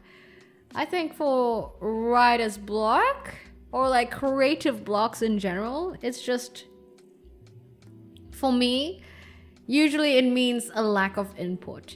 Meaning you don't have enough inspo or you don't have enough input to be able, it's either one of these. So like, see, this is one of the things that's talked about in where good ideas come from. So the TLDR of the book is that creativity is an output that comes from input, processing, and then it becomes an output, right? The more input that you have, actually this is a blog post of mine, I think, rather than from the book, but it's something I got inspired from the book. The more input that you have, the more chances you have to create great ideas while you process it during quiet time, and thus the higher chance you get quality output. So usually when you have a creative block, either increase your input or allow for more processing time. Now when I talk about processing time, it's quiet time that allows for your brain to collide ideas and thoughts subconsciously to the point that it can or may result in good ideas. That is why good like long walks, quiet walks, or like shower thoughts, or like random stillness at 3 a.m. can sprout the best ideas. So that is my general tip when it comes to creative block. And I mean, thus far, I haven't had a creative block for quite a while because I guess I do that. Yeah. Hopefully that provides some perspective. I don't know if it works for like you guys, but that's my logic around it. Straight to my Stephen Hawking. It's about cosmology and the creation structure and the eventual fate of the universe. This is cosmology in non-technical term, essentially for the layman. Stephen Hawking. I've never read a book about such things, no. I've mostly read, I've watched videos about them. Mostly why can I never say that name? Whatever, that bird channel. I'm gonna just call it the Burb channel. You know what I'm talking about. They've got a nice video about the creation of the universe. Hello Zoe, welcome back. And hello Darth. Yeah, one of my favorite channels, the Burb channel. Oh wow, I still have some whiskey. This whiskey is lasting a while actually. And okay, to-do things for me. To-do list for me. Book recommendations, a book club, right? Tidling's book club. I think it'd be better on... Would it be better on Reddit or on Discord? Mayhaps on Reddit, hey. Maybe it'd be better on Reddit. Maybe I'll make like a flare that's like book club. How's that? Kurzgesagt. Oh my god, that makes it so much easier. Thank you. Kurzgesagt. Kurzgesagt. Thank you. The Existential Dread YouTube channel. Yeah, if I was a bird, I'd be Kurzgesagt. One of the birds in Kurzgesagt. Kurzgesagt. That. Yes. I would be one of the birds in Kurzgesagt. You know, do you know that they're actually making a game on Steam? Oh, my 3 cats really love the bird channel. Aww. Yeah, Discord please. It's in the description below. YouTube description below. That's where the Discord is. Don't forget to also join the subreddit, guys. r/Noira on Reddit. Yeah, for book recommendations, I'll probably make a little flare on Reddit for it, hey? That'd work. What books aren't allowed in that club? NSFW! Unfortunately, I don't really allow NSFW on my general channels. You guys can make NSFW of me, but I prefer my general communication, social platforms to be clean of it. Biggest, thank you for the follow. Welcome to the Deep Blue. So yes, no smut. As much as I would love to recommend my favorite smut, that's artistic as fuck about Shibari, but no, I shall not do it. Because I am better than that, at least for my general channels. But well, we can of course talk about it. But yeah. So no smut or whatever is equivalent to it. Mostly, I think let's keep it to fiction and non-fiction, more to like fantasy and like I don't know. Logic, science, those kind of books, hey? And maybe religion. Let's keep the controversial stuff out of it, like religious, controversial topics. Yeah, keep the service family friendly, yeah. In general, yeah. It's just a personal preference of mine. I think it's because, as a VTuber in general, as a content creator in general, I'd like people to indulge in conversations and be intrigued by the conversations rather than, you know, boobs. And I wanted to say, no, that's too crass. I can't say that. Rather than NSFW, let's go. Yeah, rather than NSFW stuff. So when you guys come over to the Deep Blue, I want you guys to stay for the things that we talk about rather than the boobs that you see here. I mean, if you stay for them, sure. But you know what I mean? That's just a personal preference of mine. That's why I tend to kind of keep my main social platforms free of NSFW to kind of not encourage that. Where did the term smut come from? Oh god, I don't know. Suburban mum romance novels. Yeah. Romance novels. I'll think about the rules, okay? I'll think about it. No snoo books. Yeah, nah. I'll think about it, though. I'll think about it. The best book in ever. Oh, fuck. God damn it. You guys remember how I said yesterday that that comment about streamers always saying things twice has been getting to me? I feel it again now. I really swear that I say everything twice. Came for the boobs, stayed for the life advice. I'm glad I have converted you to the deep blue for other reasons other than the boobs. Yeah.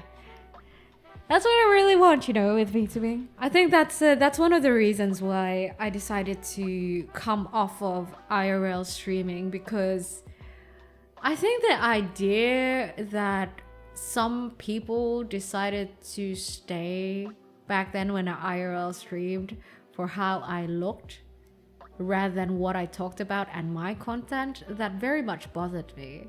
So that's why VTubing became a very intriguing platform for me.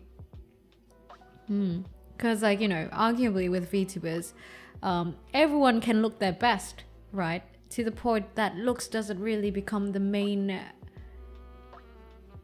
pull factor anymore. So I love VTubing, guys.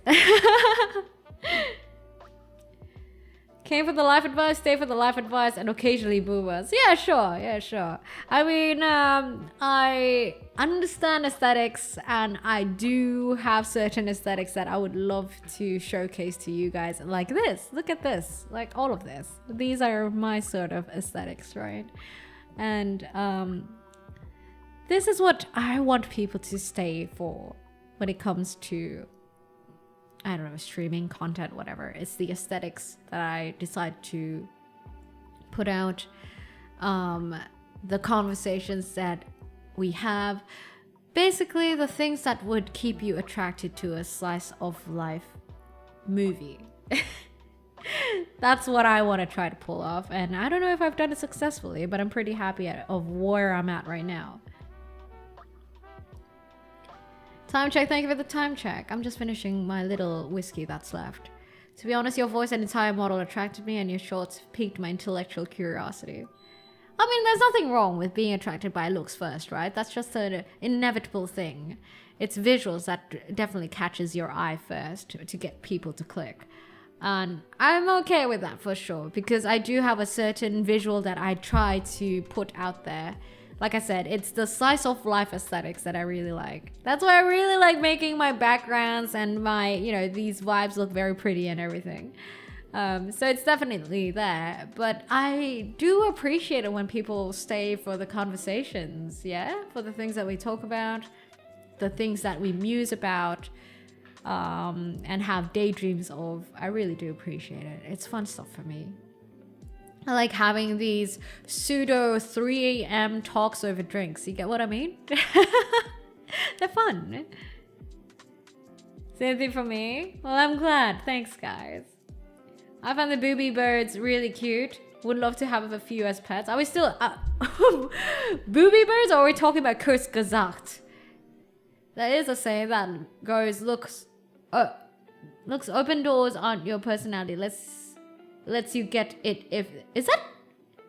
Is your autocorrect okay? Is that autocorrect, or is that just a bunch of typos? Came for the model, stayed for the personality. Thank you. Your yaps are always super engaging. Thanks, guys. I try. I don't talk much because usually I'm busy with work when you're on, but I enjoy lurking and listening to your conversations. And you know what? I'm happy. I'm always welcome for lurkers. And I think having a lot of lurkers is at least a sign that, yeah, the conversations are interesting, right? And that's all that I can ask for. Curse Girls Art. It is not Curse Girls Art. I think it sounds like it sounds very weird because of my accent when you break it down that way. They wanted to make things German. Yeah, I actually could not read what you wrote, Licht. I'm sorry.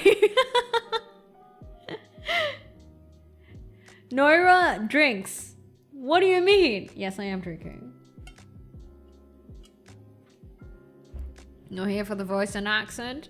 Yeah, it's a Deep Blue special. You don't really get it anywhere else because my accent is fucked up. As a German, it's funny to hear you try to say that. Curse. I'm gonna look up the channel right now and see the proper spelling of it. Curse gesagt. Curse Kazakhs.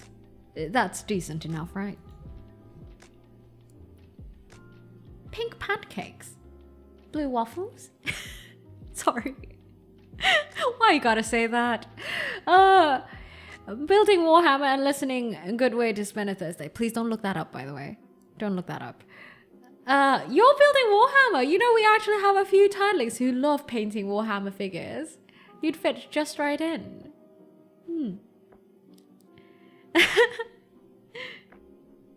It's a good Thursday night or Thursday morning, isn't it?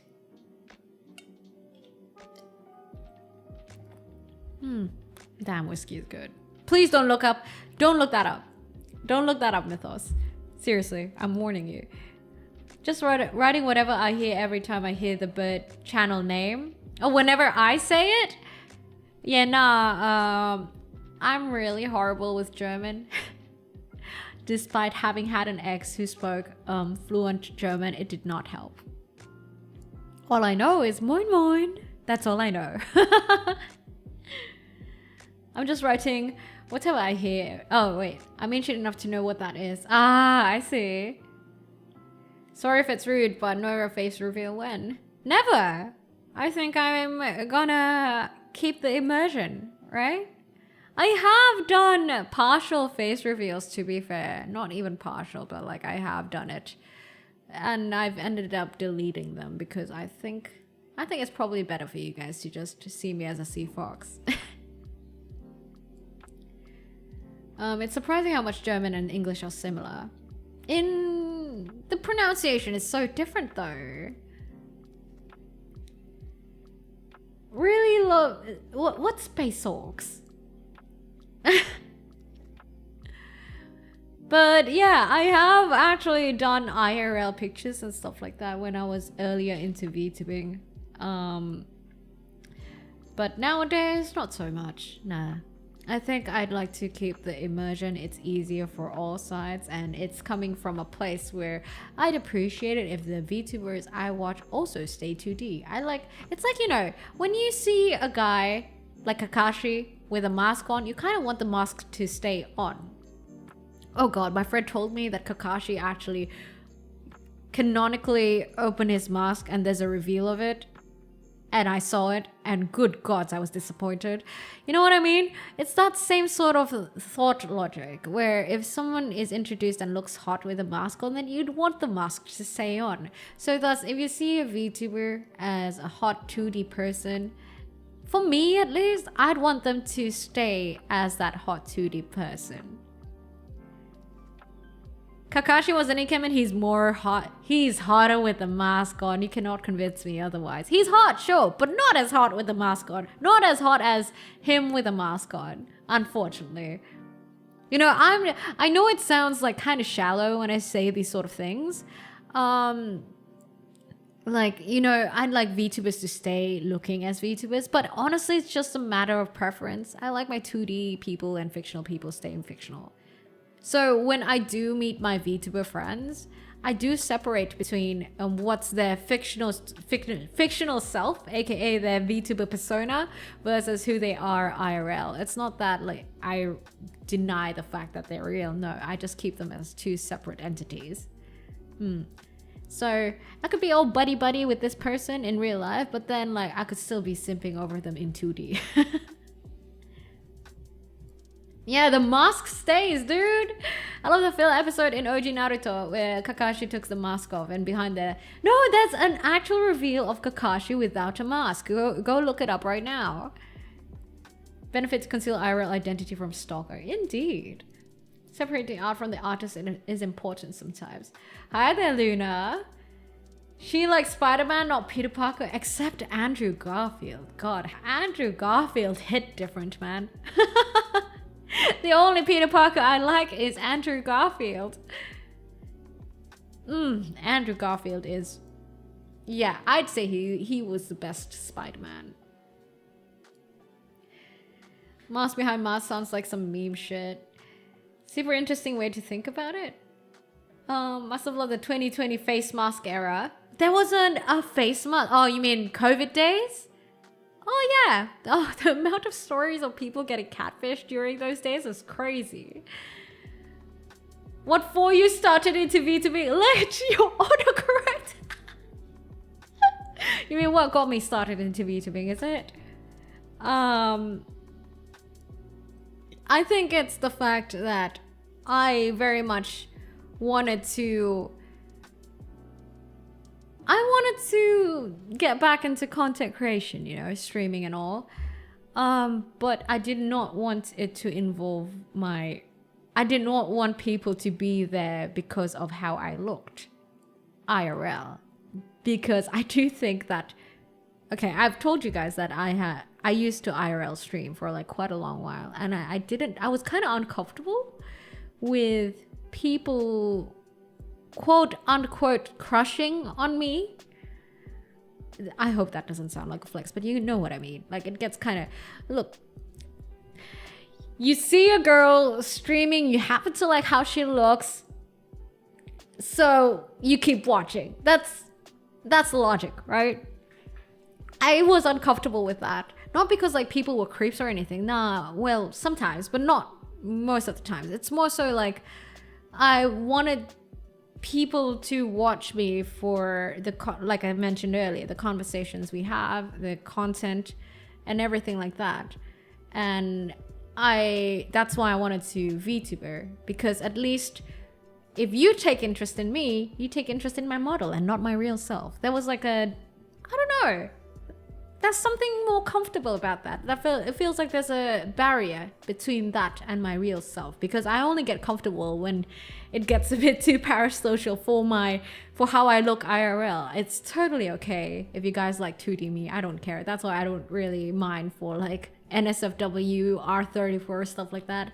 I don't really mind, because there's a certain, at least for me, disassociation about that. Think of it as how, I guess, Copa VTubers like Hololive and everything, they're pretty comfortable with that sort of thing too, right? That's how it is for me. Like, I have a certain separation between who I am as a VTuber and who I am IRL. It's quite comfortable. There's a persona layer in between. Yeah. And it's nice. That's why I like VTubing. That's what got me into VTubing, because I wanted that little barrier, you know, that separation between content creation and IRL. And also, I did not like getting recognized in public. I've experienced it a few times. I did not like it. I realized then that I really liked my privacy. So that's also part of the reason. There are some absolute psychos on there saying, oh yeah, I've had my own share of doxing and stalking. Yeah, not fun. I really like it now. I think it's the perfect balance. Easier to host a cult as a 2D goddess too? Yeah, sure. We're not a cult. How long do you plan on streaming today? We're actually gonna go off soon. I'm just finishing my whiskey very slowly. Apparently my stomach is still quite a little bit sensitive. That's why I've been drinking my my whiskey quite slow today.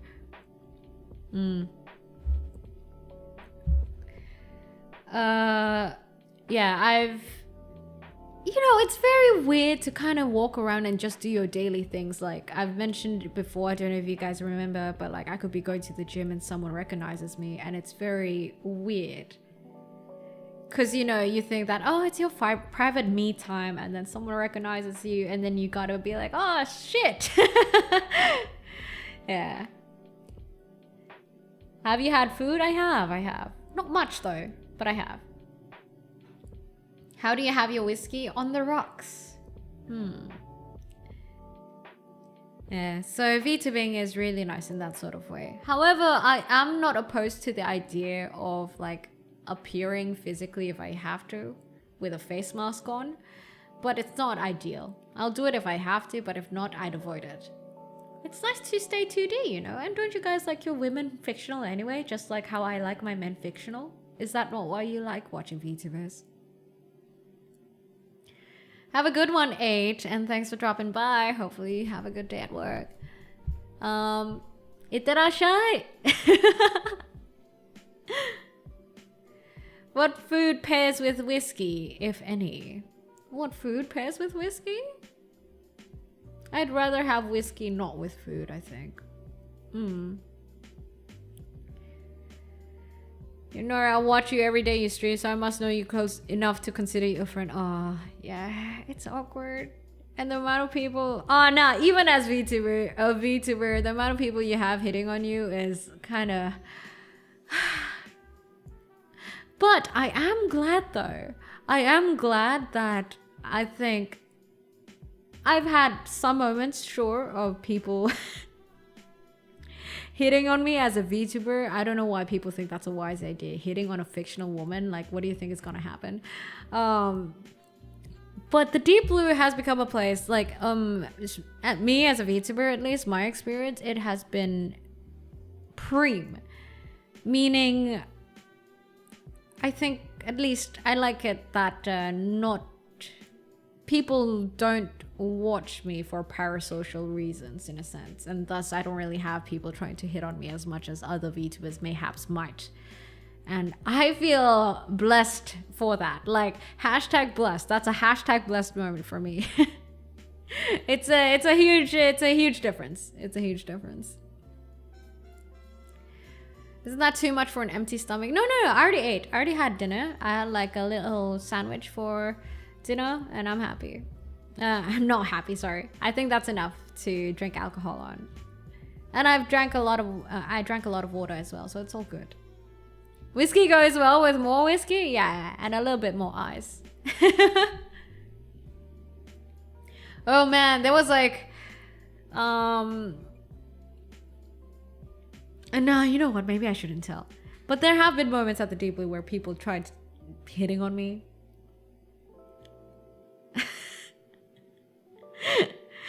And I had to...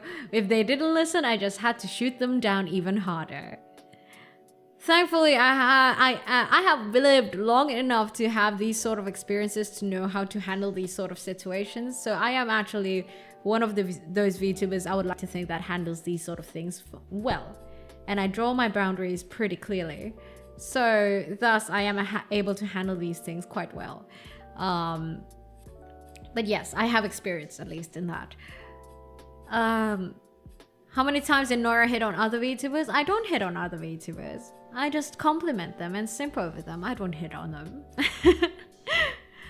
I said the parasocial thing always kept me from visiting regular content creators. Yeah.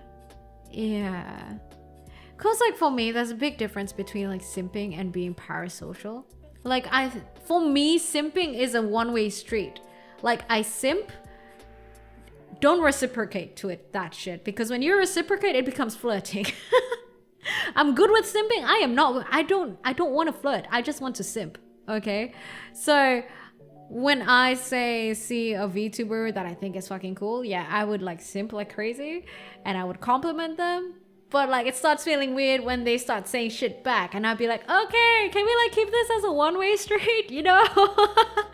That's me. Enjoy my whiskey neat more than on the rest. I take my whiskey neat, my coffee black with my bed in my bed at 3. You're too sweet for me. You're too sweet for me. Now for real, I don't hit on other VTubers. I only simp over the VTubers. How much you hitting on Satoru Gojo? Now even with Satoru Gojo, I don't flirt, I simp.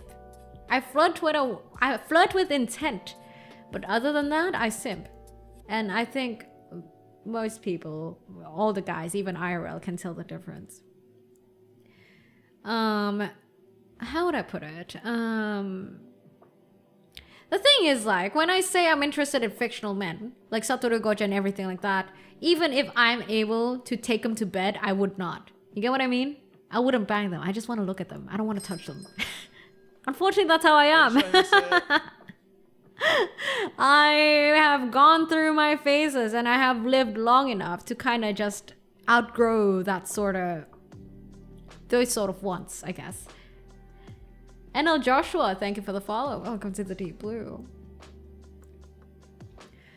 Parasocialism is pretty new for society. I don't think there is any point in history where this has been an issue until modern times. No, I think parasocialism is definitely like something you have towards celebrities, no?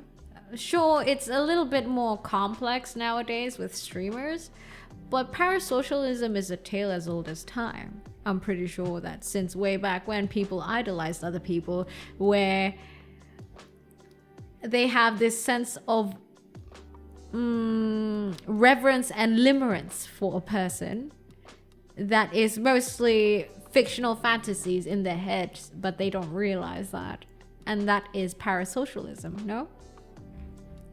So it's definitely been there for forever. Wants to be parasocial to Noira with me? So like a plushie. What do you mean like a plushie? I will only hit you up on books or in fighting games. But isn't flirting the main purpose of simping? I don't actually understand it much. No, not really. Like when I simp, I just want to be able to express the fact that I think you're fucking hot. Doesn't mean I want anything to do with you. At least that's how it is for me, or how I think about it. Now, if you can't relate, that's fine, but that's how I am. Like literally with my guy friends, I tell them all the time. I'd be like, hey there, handsome boy. Hey there, cute boy. And be like, oh, you're looking really good today. I say that sort of shit to like my guy friends. And I say that out loud in front of them. And it's not that I'm simping. It's not that I'm flirting with them. No, I'm just complimenting them for how I feel about how they look. Anyway, I shall finish my whiskey.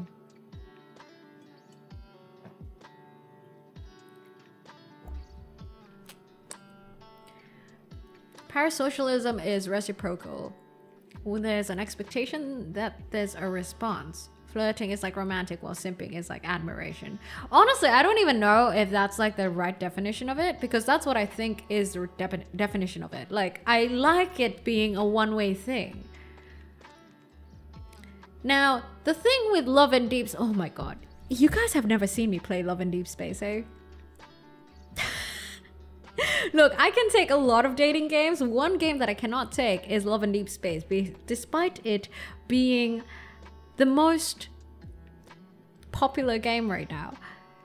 But no, this is not in reference or in relation to simping. But oh man, my friend was telling me that I should play Love and Deep Space on stream just because of how I react to it. Like, some of the things that these virtual guys do is just too fucking much to me. It's like, bro, go do things passively, like clean your house or something while looking good. I'll appreciate that shit. Don't start coming on to me like that. You get what I mean? It's a me thing. I'm sorry, it's a me thing. I think it's a me thing. It's weird. I just want to appreciate the beauty in guys and people in general. I don't want anything to do with them. Not particularly. I mean, sure, sometimes if I do have attraction for them, sure. But most of the times, nah. I just want to look at you. Go stand there and be a pretty accessory or something. Is that objectification? Oh yeah. Yeah, it is objectification. Yeah. But I do tell them, yeah. There's no way to save myself from that, hey? Yeah, if the genders were reversed, I'd be fucked. But I say those things, you know? I tell those boundaries. I tell of those boundaries. I don't know how to correct myself from that, but that is how I feel. Like, I feel like with a lot of people, when they look good, most of the times, I tell them that they look good. It's not that I want anything in return. But some just like being an accessory. Yeah, I mean, if you're upfront about you make your intention clear. Yeah, I mean, what's wrong with appreciating people for just being pretty, right? It's not as if I want anything to do with them. I just like them for being pretty, and that's it. So let me be in peace, appreciating them for their beauty and for what they are aesthetically. I don't think technically there's anything wrong with that. Even if the roles were reversed, I don't think there's anything wrong with that. For example, if this may be a me thing, once again, I'm not saying that it's a general statement for maybe my whole the whole female gender, okay? But if I work for my ass and it look good, I wouldn't mind people looking at it, you know, because it looks good, right? But there is definitely a difference between staring creepily and just staring to appreciate. Definitely, for sure. Because when people stare creepily, it feels like there's intention behind that shit, and that's what makes it creepy. Yeah. But like, there's a difference. There's a difference. I don't know how to explain it, but there is a difference. There was this whole big paper about parasocial relationships someone in communications and social studies from my uni wrote, and it was really good and even got published in a magazine. After that, got a lot of research about it. Started in Germany. We even have a uni course for it now. Oh, interesting. It's the magnitude. Yeah, I don't even know how to properly explain it, but I do think that there's a difference between it. Because usually when you appreciate something, you take a glance at it, right? And you'd be like, noise, you know? But when it's creepy, you stare. So there is a difference. Admiration versus obsession can be hard for some people. And it's understandable. It's feelings, right? You know, you can't particularly control feelings. If anything, you need like logical thinking to reel your feelings back in. Reel your feelings in. You know, DSC-chan, there is a certain mental health aspect of how humans need beauty. What do you mean humans need beauty? But then again, my core values, one of them is appreciation for beauty and excellence. So it makes sense. Can that person who wrote the thing about parasocial thing put it on Reddit or Discord? Oh yeah, can you share it? Can you share it on like Discord in media or something? So if not your butt, what are you proud of? Arms, complexion, something else? Wait, are you asking me? I'm proud of my sea salt sea fox ears. Well, in a relationship, there are many simping actually anyway, but with real emotions, some more thinking. Look, I think honestly, the core of the problem with the current culture, right? And society is that we talk a lot about feelings nowadays and emotional states and shit like that. But we don't talk about the needing of, or the requirements, or the importance of emotional awareness. We talk about, oh my god, it's so creepy when you do these things. But we don't talk about, okay, here's how you can be more aware of your emotions when these things happen. You get what I mean? That's what I think. I think there's a little disconnect and imbalance in there somewhere. I do think that there needs to be more awareness towards the importance of being emotionally aware of what you feel and how you can handle them. My ears are real pretty? Yeah, wait till you see 2.0. He was a far more attracted to beautiful things, so there is kind of a need to have it. Time check, right, I am over time. What's the balance between feeling and thinking? I think that balance is for everyone to decide on their own, but where you can start is by developing your awareness for your emotions, being able to learn what it is you're thinking and being able to define and communicate it. And because only then, once you are able to define and figure that out, can you decide what you can do with it. Yes, my superpower is that I drink and I know things. My kryptonite is that I get hangovers and I operate on one brain cell. Things are balanced that way.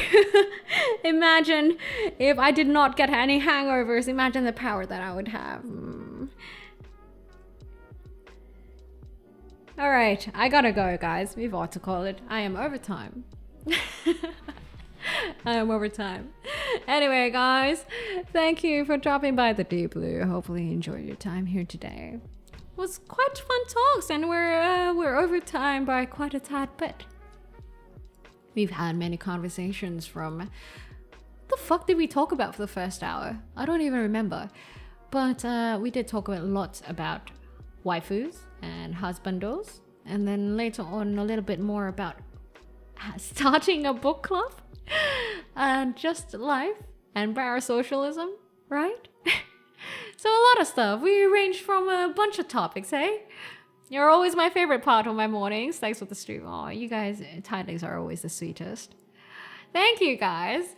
Now, if you guys like the stream, I'd appreciate it if you drop a follow if you're on Twitch, or subscribe if you're on YouTube. And if you're new here, let me introduce myself. I am Noira, the sea fox who sells escapism and daydreams. As you can see, escapism. Do you see these aesthetics here? The vibes? That's the escapism part. Now, the daydreams part is the stuff that we talk about, the things that we discuss about, the conversations that we have. Yeah, that. And if you guys want to find me, I stream thrice every week, same time, same days, and that is every Tuesday, Wednesday, and Thursday. That's at 10 p.m. GMT plus 8 if you're in Southeast Asia, or that's 7 a.m. or 9 a.m. if you're in the US East or West. That's without daylight savings, and that's around 3 or 4 p.m. if you're in the EU. Are? Oh my god! Sai, thank you for the 20 gifted on YouTube. One of us, 20 of us actually, 20 of us. Thank you for the 20 gifted membership on YouTube. Arigato. Thank you. Thank you for the generosity, and thank you for your offering towards the shrine. May your gacha luck be prime. Now, why don't you go ahead and open a Pokemon TCG pack and see what happens, hey? Oh my lord, that is a lot of notifications. If you guys haven't already, please do join Discord, by the way, because it is on Discord that you can get notification from my content. And also you get to talk with other titlings, and you get to get updated on their most recent happenings and announcements of the Deep Blue. And also please also join the subreddit. That's where we get a lot of our thinking caps for writing on, where you can write your own stories as a titling, and also all the memes are posted there, so please do join that. Aquinius, Nolan, thank you for 3 months of being a titling. Thank you. I hope you have not regretted a single day of that month. Of those 3 months. Thank you. Thank you. Am I missing out on anything? I don't think so. Right, it's the last stream of this week. So I'll see you next week, hey, titlings. Let me find someone to raid now. Who shall we raid? Dareka. I'm thinking. Let me think. Let us raid into...